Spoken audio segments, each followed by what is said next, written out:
तो चलो इसको कर दो एक बार, निकाल लिया स्लाइड लिया ना।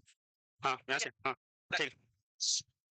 हाँ ये कुछ स्टूडेंट बोल रहे हैं कि एसआईसी का अलग क्या होता है, एसएसबी का अलग क्या होता है, राजस्थान पीएससी का क्या होता है, यूपी पीएससी का क्या होता है, और नॉर्थ स्टेट का अलग क्या होता है। ठीक है, तो देखो अगर अपन, हाँ सभी एक बार अपनी सीटें ग्रहण करो, उसके बाद में काम की बात करते हैं, ठीक है ना। हाँ तो देखो अगर अपन रियल बात करें ना, तो टॉपिक सेम नर्सिंग के वही होते हैं जो लगभग इंपॉर्टेंट है, वो हर एग्जाम में वार्षिक क्वेश्चन आता है। ठीक है, तो आप मन में ये मतलब एसआईसी का अलग से क्या है, नॉर्थ स्टेट का क्या है, जो इंपॉर्टेंट चीज है वो तो पढ़ना ही आपको। ठीक है ना, तो कौन पूछ रहे थे नॉर्थ स्टेट के लिए, वो एसआईसी के लिए। और एक आपको थोड़ा सा आइडिया लगने के लिए मैं हमेशा एक बात कहता हूँ कि प्रीवियस ईयर के जो भी क्वेश्चन पेपर होते हैं उनको आपको टच करना होता है। भाई हम भी तो उसी बेसिस पे बताते हैं ना कि कौन से टॉपिक को कवर करता है। तो अभी तक का जो एसआईसी का मैं आपको थोड़ा ब्रीफली बता देता हूँ। एनाटॉमी फिजियोलॉजी से क्वेश्चन आते थे एसआईसी में और आरआरबी में, यानी बिल्कुल जैसे अपन बात करना जैसे कार्डियक मसल्स का ओरिजिन कहाँ से होता है। ठीक है, तो ऐसे क्वेश्चन आते थे ज्यादातर एसआईसी में। बट इस बार जो ऑर्गेनाइजिंग बॉडी है वो भी अलग है, पता होगा आपको। ठीक है, तो अपन कुछ नहीं कह सकते कि क्वेश्चन किस टाइप के आएंगे, लेकिन ये तय है कि नर्सिंग के सिलेबस से बाहर क्वेश्चन नहीं आएंगे। और नर्सिंग का सिलेबस अपन क्या करेंगे, कवर करेंगे, और सभी वही कैंडिडेट बैठेंगे जिन्होंने क्या पढ़ाई की है, नर्सिंग का सिलेबस। तो आप मेरे को बताओ, जिस बंदे ने नर्सिंग का सिलेबस ढंग से किया है और वही क्वेश्चन आएंगे, तो जो अच्छे से पढ़ा है जिसने वो करके आएगा उसका क्या होगा। तो समझ गए मेरी बात। तो आप ये मत सोचो ये इसका क्या होता है, क्योंकि मैं हमेशा एक बात कहता हूँ, जो इंपॉर्टेंट टॉपिक उनको तो लगभग जो भी कम्पिटिटिव एग्जाम उसमें कवर करते हैं। इंपॉर्टेंट इन द सेंस अपन कह सकते हैं जैसे एमएसएन में कुछ सिस्टम इंपॉर्टेंट है, कार्डियोवास्कुलर सिस्टम, चाहे तो एसआईसी का हो, चाहे आरआरबी का हो, चाहे यूपीपीएससी का हो, चाहे आरपीपीएससी का हो, चाहे नॉर्थ स्टेट का हो, आता ना क्वेश्चन। तो ये मत रखो क्योंकि आपको नॉर्थ स्टेट की मेनली फाइनल टारगेट करके आपको एग्जाम की तैयारी करनी है, तो हर टॉपिक को ढंग से पढ़ते चलो, जल्दीबाजी कोई बात की नहीं है, लेकिन वो टॉपिक आपका क्लियर होना चाहिए। ठीक है, तो जो एसआईसी के लिए स्पेशली एस्पिरेंट है, और एक एक्स्ट्रा पॉइंट प्रीवियस ईयर के पेपर देख लेना भाई, वो तो मैं हमेशा कहता हूँ। ठीक है ना, जरूरी नहीं एसआईसी के, देखो जितने भी कम्पिटिटिव एग्जाम है उनके पूरा देखो 25 से 30% तो फिक्स है, 30% तो फिक्स है कि जो आया हुआ है वो ही आएगा। ठीक है, जब से पेपर फर्स्ट टाइम लगना स्टार्ट हुआ था, इस कंपटीशन की नहीं कहा, मैं सभी कंपटीशन की बात कर रहा हूँ, 25 to 30% तो आपका वही मिलेगा पेपर में जो ऑलरेडी आ चुका है। अब अपन मात कहां पे खाते हैं, अगर जिस बंदे ने 25 से 30% ये कवर नहीं किया उसका बहुत बड़ा ड्रॉबैक है या नहीं भाई। अपने को पता चीजें आनी है, उसके बावजूद अगर अपन तैयारी नहीं है तो सबसे बड़े पीछे वही हो जाते हैं। तो सबसे पहले तो ये कंडीशन आपकी होनी चाहिए। दूसरा, 25 से 30% टॉपिक फिक्स है कि इस टॉपिक से क्वेश्चन आना तो आना, और ये नो सेट के लिए बहुत इजी काम है, very easy task to no set. ठीक है ना, ये पहले से फिक्स है, इस टॉपिक से आना तो आना, तो 50% तो अपन पहले पहुंच सकते हैं एग्जाम से पहले। अपने को पता है कि मैं यहाँ पे स्टैंड करता हूँ, 50% तो मेरी तैयारी है। ठीक है ना, अब करना क्या, 30% और लाना है, तो ये लानी नहीं ना। अरे प्राइमरी अपना टारगेट क्या, सिलेक्शन, 25% और लाना है, उसके लिए बाकी पूरी चीजें अपन पढ़ते हैं इसीलिए नर्सिंग की। ठीक है, और ये 50% तो जरूरी नहीं, नो सेट सभी कंपीटिटिव एग्जाम का फिक्स है। ठीक है, अपन क्या करते हैं, 10 दिन वो किताब पढ़ते हैं, 10 दिन वो बुक पढ़ते हैं, 10 दिन वो सब्जेक्ट पढ़ते हैं, फिर एग्जाम नजदीक आती है, फिर सोचते हैं यार इसमें क्या है। वो कहते हैं ना पक्की पकाई खिचड़ी मिल जाएगी कहीं से, वो पॉसिबल है नहीं आज के टाइम में, पता आपको, क्योंकि एक से बढ़कर एक धुरंधर मेहनत करने वाले, और जो मेहनत करे वो फल पाके रहेगा। समझ पा रहे हो ना, भाई इजी आएगा तो मेरिट हाई चली जाएगी, समझ पा रहे हो। तो वो कर पाएगा जो जिसने अच्छे से मेहनत की है, जिसने पूरे सब्जेक्ट को बढ़िया ढंग से कवर किया है, और जो टॉपिक जिन्होंने पहले ये जिसको खत्म हो गया कि यहाँ से क्वेश्चन आता है, ये क्वेश्चन बनता है, इस टाइप से बन सकता है। ठीक है ना, तो ये है, तो आप एसआईसी कार को अलग से मत देखो, देखना है तो पुराने पेपर एक बार देख लो, उससे 2-3 क्वेश्चन की आपको थोड़ी हेल्प मिल जाती है कई बार, और वो काफी है। ठीक है ना, और वो तो हर कंपटीटिव एग्जाम से पहले देखनी है। नो सेट के पुराने पेपर आपको एक भी क्वेश्चन ऐसा नहीं होना चाहिए जो आपको आया नहीं। एसआईसी के जितने भी पेपर हुए उनमें से ऐसा क्वेश्चन एक भी नहीं होना चाहिए विद रेशनल जो आपको आया नहीं, और आपका 50% सिलेबस वहां पूरा हो जाता है। अगर विद रेशनल पुराने पेपर आपके पास है, क्लियर है आपको कि ये आया था, क्यों आया, क्या पूछा और क्या पूछ सकता है, तो भाई 50% सिलेबस नर्सिंग का कवर होता है। अरे जिन्होंने पेपर दिया है नियर बाय पहुंचे, वो तो अपना एक्सपीरियंस बताओ, होता है ना ऐसा। No set pre qualify candidate है क्या, प्री क्वालीफाई करने वाला कोई बंदा। हाँ, अरे शर्मा क्यों रहो यार, अच्छे काम के लिए पूछ रहा हूँ मैं तो, वो आधा हाथ ऊपर करे, है ना, हाँ तो पता चल रहा है ना, ये चीजें होती है, किया क्या क्वालीफाई प्री, तो क्यों शर्मा रहे हो, किया ना। ठीक है भाई, तो बातें यही है, जो पढ़ने हुए थोड़ा पढ़ने का तरीका ना, एक तो बिल्कुल भी बजट मत लो, चीज आपके सामने यही आने वाली, यहाँ से क्वेश्चन आएंगे। ठीक है, लेकिन अपन क्या करते हैं, तो दिल घूमते रहते हैं यार, कहाँ से क्वेश्चन आएगा, कैसे आएगा, सिलेक्शन होगा या नहीं, वो बातें पहले देखते हैं, ये नहीं होगा तो क्या होगा। अरे वो तो कल तो किसी ने नहीं देखा ना, कल मैंने कुछ किसी के साथ कुछ भी हो सकता है ना, तो इतना मत सोचो, उससे डाइवर्ट होते हो, डिस्ट्रैक्ट होते हो, और आपका टाइम वेस्ट ही होता है। समझ पा रहे हो ना, तो बिल्कुल तैयारी करो, एक बार पेपर देखो पहले, जो भी एसआईसी के नोट सेट के कितने पेपर होंगे यार, आपकी स्पीड जितनी ज्यादा बढ़ेगी उतने फास्ट कर सकते हो। ठीक है, हाँ तो एसआईसी वालों ज्यादातर उनका था, बाकी यूट्यूब पे खूब सारे एसआईसी के नाम से, डीएसएसपी के नाम से, नोट सेट के नाम से अलग टेस्ट सीरीज चलती है। आपने तो आइडिया लगा लिया होगा कि कुछ चेंज नहीं होता, केवल हेडिंग चेंज होती है, स्टूडेंट इधर से उधर मूव हो जाते हैं, इधर से इधर मूव हो जाते हैं, बाकी चीजें वही है। समझ पा रहे हो ये चीजें। ठीक है ना, तो ये आपको हिम्मत डिस्ट्रैक्ट करने का तरीका है। आपके नर्सिंग का सिलेबस पूरा होना चाहिए, आपकी खुद की जिम्मेदारी है, अपने आप से वादा करना है कि नर्सिंग जो भी मेरे सिलेबस में चीज है, इंपॉर्टेंट चीज है, वो तो मेरे क्लियर होती है, इस बंदे की क्लियर, वो एक नहीं चाहे कितने भी पेपर आपको क्या दिखते हैं, हर पेपर आपका क्रैक हो जाएगा, क्योंकि उससे बाहर तो आने वाला है नहीं। ठीक है, तो थोड़ा पॉजिटिव में लेके तैयारी करो, चाहे एसआईसी हो जो भी हो, और ज्यादातर ऐसे कि एसआईसी की भर्ती पता नहीं कब आएगी, मैं ऑरेंज हो जाऊंगी, ऐसी बातें भी चल रही होंगे, तो आप कुछ सोचो, बिना पढ़ाई के तो अपन कुछ नहीं कर सकते, सोच सकते हैं। ठीक है, तो इस सोच को तो बस्ते में रख दो कि क्या होगा नहीं होगा, भर्ती आएगी नहीं आएगी, मैं ऑरेंज हो जाऊंगा आते ना ख्याल, उसका कुछ नहीं बटेगा, आपका टाइम ही वेस्ट होगा। बिल्कुल आप तो तैयारी पे फोकस करो, आज मैंने कितना पढ़ लिया, कितना सिलेबस मेरा बाकी है, कितना और पढ़ना है, पुराने क्वेश्चन आए थे उसमें क्या पूछा था और क्या पूछ सकता है, बस अपना दिमाग वहां दौड़ाओ, ठीक है ना भाई। चलो ठीक है, स्टार्ट करते हैं अपन, है ठीक है। तो ये ऐसे ही है, ज्यादा डिस्ट्रैक्ट मत हो आप, ठीक है। देखो एक रिसेंटली, चलो एक रिसेंटली बंदा जिसने यूपीएससी भी क्रैक की थी, ठीक है, आरएस भी क्रैक किया था, उसने भी सेम यही बात बोली थी कि स्टूडेंटों को ज्यादातर मेरे पास एक ही क्वेरी होती है, सर ये एग्जाम आगे पास किया उसके लिए मैं क्या पढूं, जब अपना तो ऐसा कुछ है नहीं, नर्सिंग सिलेबस फिक्स है भाई, टीचर की जो भर्ती आती है उसका अलग टीचर का अलग सिलेबस होता है। फिर भी उस बंदे ने ये बात की, सोचो आप कि मैंने जो भी पेपर दिया वो पूरा निकल गया था, लेकिन मेरा पहले दिन से एक ही टारगेट था कि मेरे को चीजें पूरी आनी चाहिए जो पढ़ रहा हूँ, first grade, third grade, second grade, RS, IAS, इसकी तैयारी नहीं करना मैं, लेकिन जो चीज पढ़ रहा हूँ वो मेरे को पूरी आनी चाहिए। तो अपने तो इतना है नहीं यार, अपने तो एक नर्सिंग का सिलेबस है, तो अपने लिए तो बहुत इंपॉर्टेंट है चीज कि नर्सिंग वाली चीज आएगी, उससे बात कुछ आएगा नहीं, पर वो अपने क्लियर होनी चाहिए, ठीक है। तो आज अपन नया सब्जेक्ट स्टार्ट करने जा रहे हैं, न्यूट्रिशन। क्या हुआ, पता नहीं था आपको? है कॉपी नहीं लेके आए तो क्या टोपी लेने आए थे फिर? क्या लेना है तो भाई, सीन है डोंट बस। हाँ देखो, तो सुनो तो सही, हाँ एक पीछे का पूरा कॉपी था ना आपके पास, बढ़िया, ठीक है, हाँ बस। हाँ बिल्कुल, आप इंजेक्ट देखो, नए इंसान से मिलते हैं तो पहचान इंजेक्ट होती है, तो मैंने सब्जेक्ट का नाम बोला तो भी मानता हूँ वही हो गया आपको, लेकिन आप डोंट वरी, आप पढ़े। हाँ भाई, आज आगे पीछे देखते हो, सुनो अपना आज का जो सब्जेक्ट रहेगा मेनली। हाँ हाँ भाई, आवाज बिल्कुल, हाँ भैया शांति रखो ताकि पीछे तक आवाज जस्ट। तो देखो स्टार्ट करने से पहले मैं थोड़ा इंट्रोडक्शन आपको बता देता हूँ न्यूट्रिशन का, ठीक है। सबके कहीं नोट पकड़ लिए, पड़ोसी से पेपर मांग रहा है, मांगा है, ये बच्चों वाली हरकतें मत करो, वो छोटे स्कूली बच्चे करते हैं बात, ठीक है ना। तो सुनो, अपने न्यूट्रिशन के अंदर क्या क्या चीज इंपॉर्टेंट है, इस सब्जेक्ट को अपन लेते हैं हल्के में। सबसे बड़ी बात क्या है, देखो एक कहावत है ना, बंदे के जो पास में चीज है उसका इंपॉर्टेंस कब होता है, जो उसे दूर चली जाती है, रियलिटी। सेम अभी मैंने बताया था 25 और 50% का बंदा, जो चीज पहले से फिक्स है तब तक अपन उसके बारे में अवेयर नहीं है कि यहाँ से क्वेश्चन आता है उसको अपन पढ़ ले ढंग से। तो सेम क्या होता है, न्यूट्रिशन एक ऐसा सब्जेक्ट है जिसे मैं मानता हूँ क्वेश्चन कम आते हैं, आप भी मानते हो कम आते हैं ना, लेकिन क्वेश्चन वही आते हैं जो पहले से बने हुए हैं, नया क्वेश्चन बनने की इसमें गुंजाइश, और अगर क्वेश्चन पहले से पूछा हुआ है फिक्स है वहां से आता है, उसको अपन अगर गलत करके आ जाते हैं तो कितना बड़ा पछतावा होता है।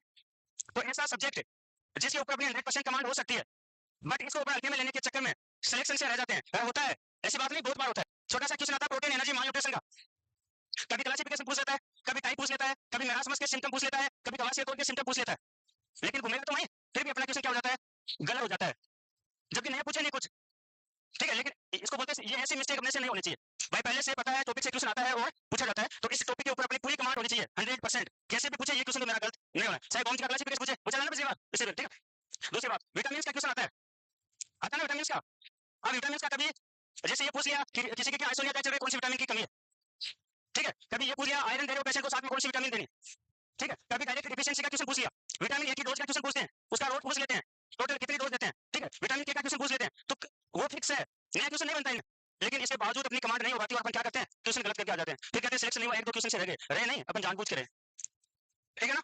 इसी प्रकार से जैसे बीएमआई वगैरह का सिंपल सा क्वेश्चन आता है, और पिछले इससे पिछले नोट शीट में रैंक पूछी थी मात्र, ठीक है, तो ऐसे क्वेश्चन पहले से फिक्स है वो आते हैं, तो वो तो अपने क्लियर होने चाहिए, ठीक है। इसके अलावा जैसे बहुत सारे क्वेश्चन अपन कह सकते हैं, कार्बोहाइड्रेट से आते हैं, प्रोटीन से आते हैं, ठीक है, टोटल एनर्जी का पूछ सकता है, स्पेसिफिक डायनामिक एक्शन का क्वेश्चन आता है, अभी रिसेंटली 2 साल में नहीं पूछा, इससे पहले एम्स का फिक्स क्वेश्चन था, या तो एसटी से पूछता था स्पेसिफिक डायनामिक एक्शन क्या होती है, या टोटल 1 ग्राम से कितने कैलोरी किलो कैलोरी एनर्जी मिलती है, कार्बोहाइड्रेट हो सकता है, एल्कोहल हो सकता है, फैट हो सकता है, ठीक है, प्रोटीन हो सकता है, ठीक है ना।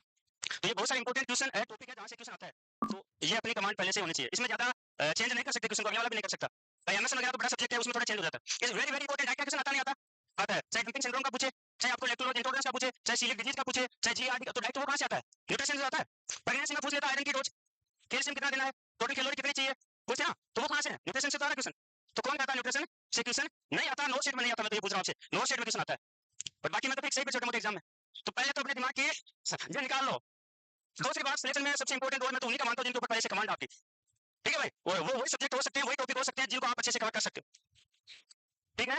और बूंद बूंद से गड़ा बढ़ता है, ये कहावत कोई ऐसे नहीं की हुई है, एक क्वेश्चन से क्या होता है, दो से क्या होता है, एक एक करके वो स्टेप फर्स्ट रैंक का बनाते हैं, हर एक क्वेश्चन का बराबर इंपॉर्टेंस है, अरे इजी आ गया तो क्या उसके 3 नंबर थोड़ी मिलेंगे, 4 का तो 4 मिलेंगे ना, और टफ है तो उसका भी 4 मिलने वाला है, तो हर क्वेश्चन का अपना इक्वल इंपॉर्टेंस है, ठीक है। तो छोटी छोटी दिमाग से बातें निकाल दो जो आपको पढ़ाई से थोड़ा डिस्ट्रैक्ट करे, और वापस वो कहते हैं फोकस हमेशा एक सेंटर में रखो, ठीक है। अभी फाउंडेशन डे पे स्पीच दिया था अपने एडीएम साहब ने, कितनी बढ़िया बात बताई थी, वो चीजें तो बताई थी, और क्या आपका, अरे अर्जुन बात वाली अर्जुन वाली बताई थी ना, तो ये बातें होती है, दिमाग फिक्स है, यूज कितना कहाँ पे कर रहे हो वो आपके ऊपर डिपेंड है, इसलिए मैंने बताया फालतू की बातें सोचना बंद करो, कल क्या होगा, सिलेक्शन नहीं हुआ तो क्या होगा, ठीक है, पेपर कहाँ से आएगा, आउट होगा या नहीं होगा, ये भी सोचते होंगे कहीं, है ठीक है ना। तो ये फालतू की बातें सोचना बंद करो, कि पढ़ाई पे फोकस करो, अब इंपॉर्टेंट टॉपिक है इसके कुछ, वो अपन एक बार यहाँ थोड़ा ब्रीफली लिख लेते हैं ताकि आपको थोड़ा क्या रहे आइडिया रहे। सबसे पहले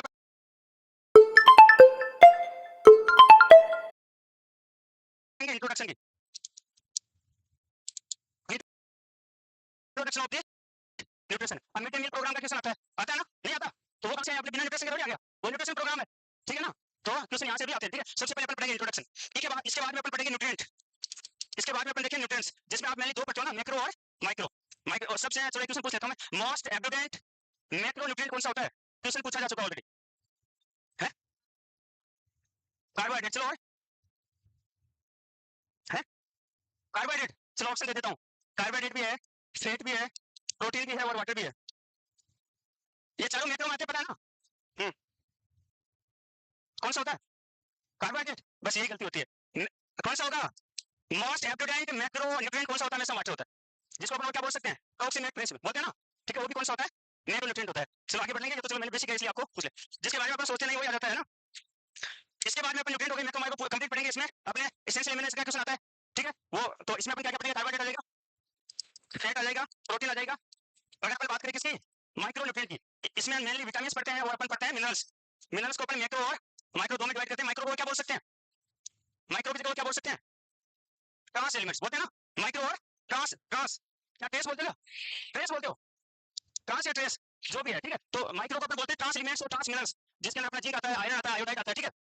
और इसमें तो पूरे आते हैं इलेक्ट्रोलाइट्स, जो सभी इलेक्ट्रोलाइट्स इंपॉर्टेंट वाले वो सभी इसमें आ जाते हैं। इसके बाद में अपन पढ़ेंगे प्रोटीन, एनर्जी, माल न्यूट्रिशन, और सबसे इंपॉर्टेंट इसके अंदर दोनों आ जाएंगे अपन, क्वासियो मेरास्मस और क्वासियो मेरास्मस, ठीक है। इंपॉर्टेंट, बहुत इंपॉर्टेंट है, यहाँ से क्वेश्चन आता है, बाकी एग्जाम में तो आता है, नोट सेट में भी आता है। इसके बाद में विटामिन, और कितनी इंपॉर्टेंट विटामिन रीजन में पढ़ते हैं, पहले तो फैट सोल्यूबल और वाटर सोल्यूबल। उसके बाद में पढ़ेंगे अलग अलग का फंक्शन, उसकी डिफिशियंसी होने से कौन सी डिजीज या डिसऑर्डर होता है, ठीक है। हाँ चलो आ गया, तो एक पूछ लो, 2023 में आया था ना, अगर किसी पेशेंट के मोनोअमीन ऑक्साइड इनहिबिटर चल रहा है, ये तो यही पढ़ेंगे अपन, फिर बोलते हैं कहां से आ गया क्वेश्चन, क्वेश्चन कहां से नहीं आता है, जहां पढ़ते हैं वहां से आता है, पता है ना। मोनोअमीन ऑक्साइड इनहिबिटर चल रहा है, तो उस पेशेंट को कैसी डाइट नहीं देनी है, टायरामाइन अमीनो एसिड लो होना चाहिए, अवॉइड करना होता है, ठीक है ना। अगर ट्विन का पूछिए तो गाउट वाले को ट्विन लो डाइट अवॉइड करनी होती है, ठीक है। तो पूरी चीजें अपनी न्यूट्रिशन में जो भी लगभग आपसे एमसीक्यू पूछे जाते हैं पूरी कवर करेंगे डाइट से रिगार्डिंग, ठीक है। इसके बाद विटामिन आ जाएगा, फिर बीएमआई देखेंगे अपन, आरडीए रिकमेंडेड डेली अलाउंसेज, यहाँ से भी क्वेश्चन पूछा जाता है स्पेशली लैक्टेशन और प्रेगनेंसी का, ठीक है। वो अपना इसमें पूरा कवर हो जाएगा, ठीक है। बाकी तो एसडी वगैरह इसमें आ जाएगा, specific dynamic action of the food, इसका भी क्वेश्चन लगभग पूछा जाता है। तो हर फूड की अपन अलग अलग एसडी देख लेंगे इसमें, ठीक है। तो ये सभी चीजें इसमें कवर कर लेंगे, हालांकि ज्यादा बड़ा नहीं है, 7-8 क्लास में अपना कवर हो जाएगा, कल इतना छोटा भी नहीं है, ठीक है ना। बट मेनली इंपॉर्टेंट चीजें वही इसमें कवर करेंगे, ठीक है। तो चलो अपन स्टार्ट करते हैं। सबसे पहले देखो, न्यूट्रिशन वर्ड एक लैटिन वर्ड से डेराइव हुआ है, एक लैटिन वर्ड न्यूट्राइज से डेराइव हुआ है, जिसका मीन्स होता है टू न्यूट्रिश करना, टू फीड करना, ठीक है ना। एक लैटिन वर्ड न्यूट्राइज से डेराइव हुआ है और जिसका अर्थ होता है, मीनिंग होता है टू फीड करना, तो न्यूट्रिश करना, टू न्यूट्रिश करना और टू फीड करना। ये लिखना चाहो तो आप लिख सकते हो। इसके बाद में देखेंगे अपन डेफिनेशन ऑफ द न्यूट्रिशन, हालांकि इतना इंपॉर्टेंट नहीं है, अपने कॉम्पिटिटिव एग्जाम की दृष्टि से डेफिनेशन वगैरह बहुत पूछी जाती है, भी नहीं कह सकते, स्पेशली फंडामेंटल ऑफ नर्सिंग से आती है, डिजीज की क्या होती है, हेल्थ की क्या होती है, आती है ना। बट इसकी न्यूट्रिशन की डेफिनेशन आपसे पूछने का चांस नहीं की बराबर, लेकिन एक बार चलो इंट्रोडक्शन इसलिए अपन देख लेते हैं। तो डेफिनेशन होती है science of food and its relationship to the health, science of food and its relationship to the health, ये क्या कहलाता है, ये डेफिनेशन दी थी, जिसमें आगे बताया कि it is concern with the part played by nutrients in body growth, development और मेंटेनेंस। आप गाड़ी की अपने व्हीकल की मेंटेनेंस करवाते हो, सर्विस कराते हो, तो न्यूट्रिशन उसी प्रकार से, जैसे गाड़ी में ऑयल देते हो ना, अरे गाड़ी का मेंटेनेंस सर्विस कराते हो, ऑयल लगता नहीं लगता, तो अपनी बॉडी के लिए भी मेंटेनेंस के रूप में न्यूट्रिशन रिक्वायर होता है। अगर आपका इम्यून पावर, इम्यून कम्प्रोमाइज हो रहा है, तो आपको वहां प्रोटीन चाहिए उसको एनहेंस करने के लिए, उसको मेंटेन करने के लिए, ठीक है। आपके कोई घाव हो गया तो उसके लिए आपको विटामिन सी चाहिए, कोलेजन फाइबर बनाने के लिए, ठीक है। आपके किसी विटामिन की कमी होगी तो उसको वापस आपको रिप्लेस करना पड़ेगा, तो ये मेंटेनेंस तो है ना भाई। किसी चीज की कमी हो रही है, उसको वापस क्या करने का, बॉडी में रिप्लेस, वरना तो उसकी कमी से डिजीज और डिसऑर्डर हो सकता है। विटामिन ए की कमी हो जाएगी तो नाइट ब्लाइंडनेस हो जाएगा, तो इसलिए रिप्लेस करने के लिए पहले क्या देते हैं, विटामिन ए की डोज देते हैं भाई, कमी हुई ना, तो एक तो मेंटेनेंस के लिए जरूरी है न्यूट्रिशन। अब आप पीडियाट्रिक में दो वर्ड पढ़ते हैं, ग्रोथ होता है, डेवलपमेंट होता है, पढ़ते हो ना, क्या डिफरेंस है दोनों में, वैसे पढ़ लिया होगा, चलो मैं बता देता हूँ, ठीक है। डेवलपमेंट एक प्रकार की क्वालिटी, क्वालिटी कैरेक्टरिस्टिक्स बोल सकते हैं डेवलपमेंट, और जिनको मेजर कर सकते हैं, जो एक क्वांटिटी होता है वो क्या होता है, ग्रोथ होती है, जैसे हाइट, वेट, लेंथ, ये सभी क्या होती है, ग्रोथ। तो बॉडी की ग्रोथ किससे, किसके ऊपर डिपेंड करती है, न्यूट्रिशन के ऊपर। कहां लिखा न्यूट्रिशन, यार न्यूट्रिशन और न्यूट्रिएंट के ऊपर डिपेंड करती है, ठीक है ना। अगर नहीं मिलेगी, प्रोटीन की कमी होगी, तो क्या हो जाएगा, कहां से हो जाएगा, तो अच्छे से ग्रोथ नहीं हो पाएगी ना, ठीक है। तो एक तो बॉडी की ग्रोथ के लिए क्या जरूरी है, न्यूट्रिएंट। हाँ कुछ आवाज आ रही है, हाँ नहीं कोई पूछना चाह रहा है क्या, बीच में बोल रहे हैं, ठीक है। तो ग्रोथ के लिए न्यूट्रिशन रिक्वायर होता है, इसी प्रकार डेवलपमेंट के लिए भी, इसलिए अपन क्या कहते हैं, कहते हैं ना कि बच्चों को आयोडीन जरूरी होता है, वरना तो क्या डेवलप हो जाएंगे, मेंटल रिटार्ड, ठीक है। तो मेंटल रिटार्ड हो रहा है, इन द सेंस क्या नहीं हो रहा उसका, डेवलपमेंट नहीं हो रहा, यस। अरे मेंटल एबिलिटी किसका पार्ट है, डेवलपमेंट का एग्जांपल है ना। ठीक है, तो अगर आयोडीन की कमी नहीं होती तो सीधा पूछा जाता है क्या हो सकता है, एमआर हो सकता है, मेंटल रिटार्डेशन। जिसका आईक्यू कितना होता है उसको एमआर में कंसीडर करते हैं, लेस देन और 70 टू 90 बॉर्डरलाइन, हाँ, और नॉर्मल 90 टू 110, यस करेक्ट, हाँ ठीक है। तो बिल्कुल डेवलपमेंट के लिए भी न्यूट्रिशन जरूरी है, स्पेशली अपना बेस्ट एग्जांपल आयोडीन का जो पूछा जाता है। मेंटेनेंस के लिए भी बहुत जरूरी है, स्पेशली प्रोटीन। अगर कहीं पे वुंड हो गया, विटामिन सी घाव होगा, इम्यून पावर कम हो गई तो उसको वापस मेंटेनेंस करना है, तो यहाँ पे प्रोटीन बहुत जरूरी है रिपेयर और मेंटेनेंस के लिए, और ग्रोथ के लिए स्पेशली कार्बोहाइड्रेट भी जरूरी है, प्रोटीन भी जरूरी है, और फैट भी क्या है जरूरी है। तो न्यूट्रिएंट मिनरल वगैरह सभी चाहिए ग्रोथ के लिए। तो न्यूट्रिएंट का मेन काम होता है ग्रोथ, डेवलपमेंट और मेंटेनेंस, ठीक है ना। तो अब एक क्वेश्चन ये पूछा जाता है कि मेनली कौन सा न्यूट्रिएंट रेस्पॉन्सिबल होता है बॉडी बिल्डिंग के लिए, प्रोटीन, ठीक है ना। बॉडी बिल्डिंग के लिए मेनली तो आपको क्या करना, प्रोटीन पूछा गया एमसीक्यू, इसलिए मैं थोड़ा पहले आपको बता रहा हूँ, ठीक है, बाकी तो सभी जरूरी है। तो ये हो गया डेफिनेशन। इसके बारे में हम थोड़ा देख लेते हैं यहाँ पे, डाइटेटिक्स यानी डाइटेटिक्स सिंपल भाषा में अपन कह सकते हैं स्टडी ऑफ द फूड, यानी branch of the medical science in which deal with study of the food, ठीक है। और यहाँ पे कह सकते हैं जो practical application of science, it is the practical application of science of nutrition which includes planning of meals for the healthy as well sick. अब आपने एक पोस्ट होती है हॉस्पिटल में, डाइटिशियन होती है ना, डाइटिशियन। तो स्पेशल क्या करते हैं, एक प्रकार की मेडिकल साइंस की ब्रांच है जिसमें स्टडी करते हैं, और वो जैसे हेल्थी पर्सन को क्या डाइट जरूरी है और एक सिक पर्सन को किस टाइप की डाइट देनी है, सेम तो नहीं दे सकते। भाई डायबिटिक पेशेंट है तो डायबिटिक डाइट चाहिए, हाइपरटेंसिव पेशेंट है तो उसके लिए हाइपरटेंसिव डाइट है, अगर किडनी कंप्रोमाइज है तो उसके रिनल डाइट हो जाती है, ठीक है, अलग अलग टाइप की डाइट होती है। तो सिक पेशेंट को और हेल्थी पेशेंट को अलग अलग टाइप की डाइट दी जाती है, उसकी प्लानिंग बनाई जाती है, उसका मेन्यू बनाया जाता है, वो सभी स्टडी किसमें आती है, डाइटेटिक्स में आती है, ठीक है। तो अपन कह सकते हैं ये प्रैक्टिकल एप्लीकेशन होती है of the science of the nutrition in which include planning of the meals और हेल्थी और सिक पर्सन दोनों के लिए, ये होता है डाइटेटिक्स। लिखना चाहो तो लिख लो, ठीक है, आगे बढ़े, ठीक है आगे, हाँ इंपॉर्टेंट चीज अब आएगी अपने, फादर ऑफ न्यूट्रिशन, ये तो नोट करना आपको, ठीक है। फादर ऑफ न्यूट्रिशन कौन है, एंटोनिक ल्यूरेंट डी लियोजर, ये थे फादर ऑफ न्यूट्रिशन, ये तो भाई पूछा जा सकता है, फादर ऑफ न्यूट्रिशन। तो फादर ऑफ न्यूट्रिशन थे एंटोनिक ल्यूरेंट डी लियोजर, फादर ऑफ न्यूट्रिशन। इसके बारे में अगर बात करें अपन इंडिया के हैं तो इंडिया की बात करेंगे, तो फादर ऑफ इंडियन न्यूट्रिशन, तो ये हो गया फादर ऑफ इंडियन न्यूट्रिशन, गोपालन, याद रख सकते हो, नाम में आ रहा है, यहाँ से पता चला इंडिया का बंदा, डॉक्टर कोलुथर गोपालन, गोपाल तो आ रहा है, गोपाल तो है, आगे एन और लगाना है, तो गोपाल आ रहा है यानी भारत का पक्का, ठीक है। तो डॉक्टर कोलुथर गोपालन इंडियन न्यूट्रिशन के फादर इनको माना जाता है, तो father of the Indian nutrition is doctor Coluthur Gopalan. चलिए आगे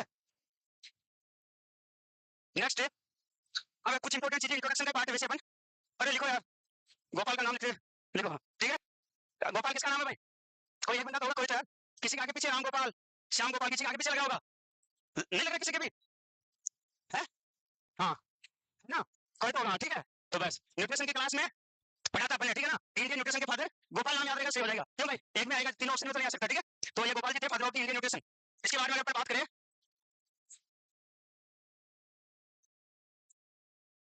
नेशनल न्यूट्रिशन वीक कब सेलिब्रेट किया जाता है, जैसे आप ब्रेस्ट फीडिंग का वीक कब सेलिब्रेट किया जाता है, ठीक है, पूछा जाता है ना, उसी प्रकार से पूछा जाता है। कॉलेज में एग्जीबिशन चला होगा, नहीं चलता था क्या न्यूट्रिशन लैब में, अरे कॉलेज में जहाँ से नर्सिंग की न्यूट्रिशन लैब होती थी और एग्जीबिशन होता था, पार्टिसिपेट करते थे या नहीं करते थे वो तो आपका मैटर है, हम तो करते थे भाई, ठीक है ना। तो 7 दिन तक, तो उस टाइम तो सोचा नहीं था क्यों करें, क्यों अलग अलग चीजें टेस्ट करने के लिए कर रहे होंगे, ये सोचा ज्यादा से ज्यादा, लेकिन यहाँ आगे तो उससे ऊपर सोचना पड़ेगा, नो सेट का क्वेश्चन बन सकता है यहाँ, सोचना पड़ेगा ना। तो बिल्कुल न्यूट्रिशन वीक कब सेलिब्रेट किया जाता है, first week of the September, first week of सितंबर,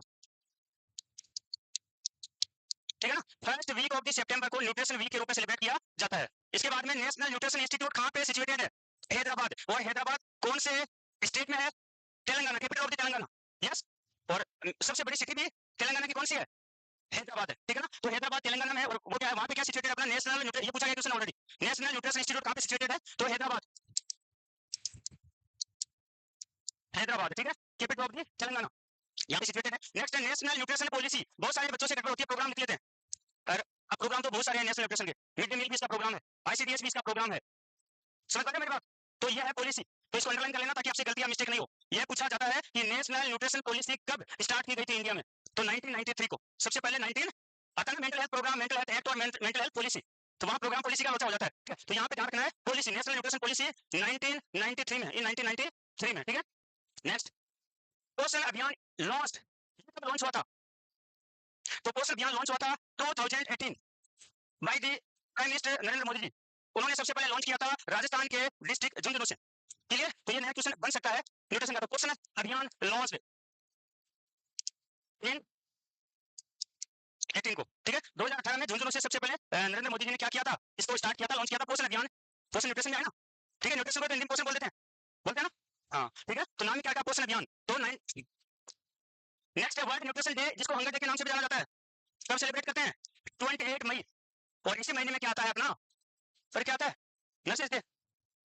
अरे क्या कर रहे हो? अरे हम तो भूल जाए, तो आपको तो नहीं बोलना चाहिए ना। 12 मई को क्या आता है? Nurses day. ठीक है, 12 मई को आता है नर्सेज डे। तो 28 मई को आता है हंगर डे और वर्ल्ड न्यूट्रिशन डे। इस दिन कोई भी बंदा भूखा नहीं रहना चाहिए, ये शर्त रखी जाती है। ठीक है ना भाई, पूरा पोर्शन मिले नहीं मिले वो तो बहुत बात की बात है, लेकिन कोई भी बंदा इस दिन भूखा नहीं रहना चाहिए। न्यूट्रिशन है तो उसे समझ रखेंगे ना। तो देख लेना 28 मई को याद रखना, आपके आसपास अगल बगल में जो भी रहते हैं, झुकी झोपड़ी वाले हैं, जो भी है बेचारे, ठीक है, तो 28 डे को तो कम से कम, ठीक है। तो world national day nutrition day और हंगर डे 28 मई को सेलिब्रेट किया जाता है। तो ये सभी इंपॉर्टेंट चीजें आप लिख लो, ठीक है, लिखिए होगा सबने, ठीक है ना। हाँ, अब आ गया न्यूट्रिएंट, वेरी इंपॉर्टेंट। अब यहाँ से अपने एमसीक्यू स्टार्ट हो जाते हैं भाई, ठीक है। तो अब नोटबुक निकालो चाहिए, मैं पहले बता देता हूँ, पहले लिखना मत, थोड़ी समझने की कोशिश करना, ठीक है ना। फर्स्ट क्लास से लिखते आ रहे अपन, है तो थोड़ी सुनने की भी आदत बनाओ, ठीक है। तो देखो अपन न्यूट्रिएंट को मेनली टू टाइप में डिवाइड करते हैं, एक होता है मैक्रो न्यूट्रिएंट होता है, एक होता है माइक्रो। ये तो सबको पता होगा, मैक्रो यानी बड़ा होता है, लार्ज होता है। माइक्रो का मींस क्या होता है? छोटा होता है, स्मॉल होता है। ये तो किसी को नहीं है ना भाई कंफ्यूजन। देखो हो सकता है इतने छोटे वर्ड अपन को क्यों बता रहे हैं, अगर किसी को इंसल्ट महसूस हो रही है तो वो गलत है। हर छोटे छोटे वर्ड में बहुत पावर होती है, ठीक है भाई। इसकी वजह से आपका जरूरी नहीं न्यूट्रिशन का, किसी भी सब्जेक्ट का क्वेश्चन सही हो सकता है, ठीक है ना।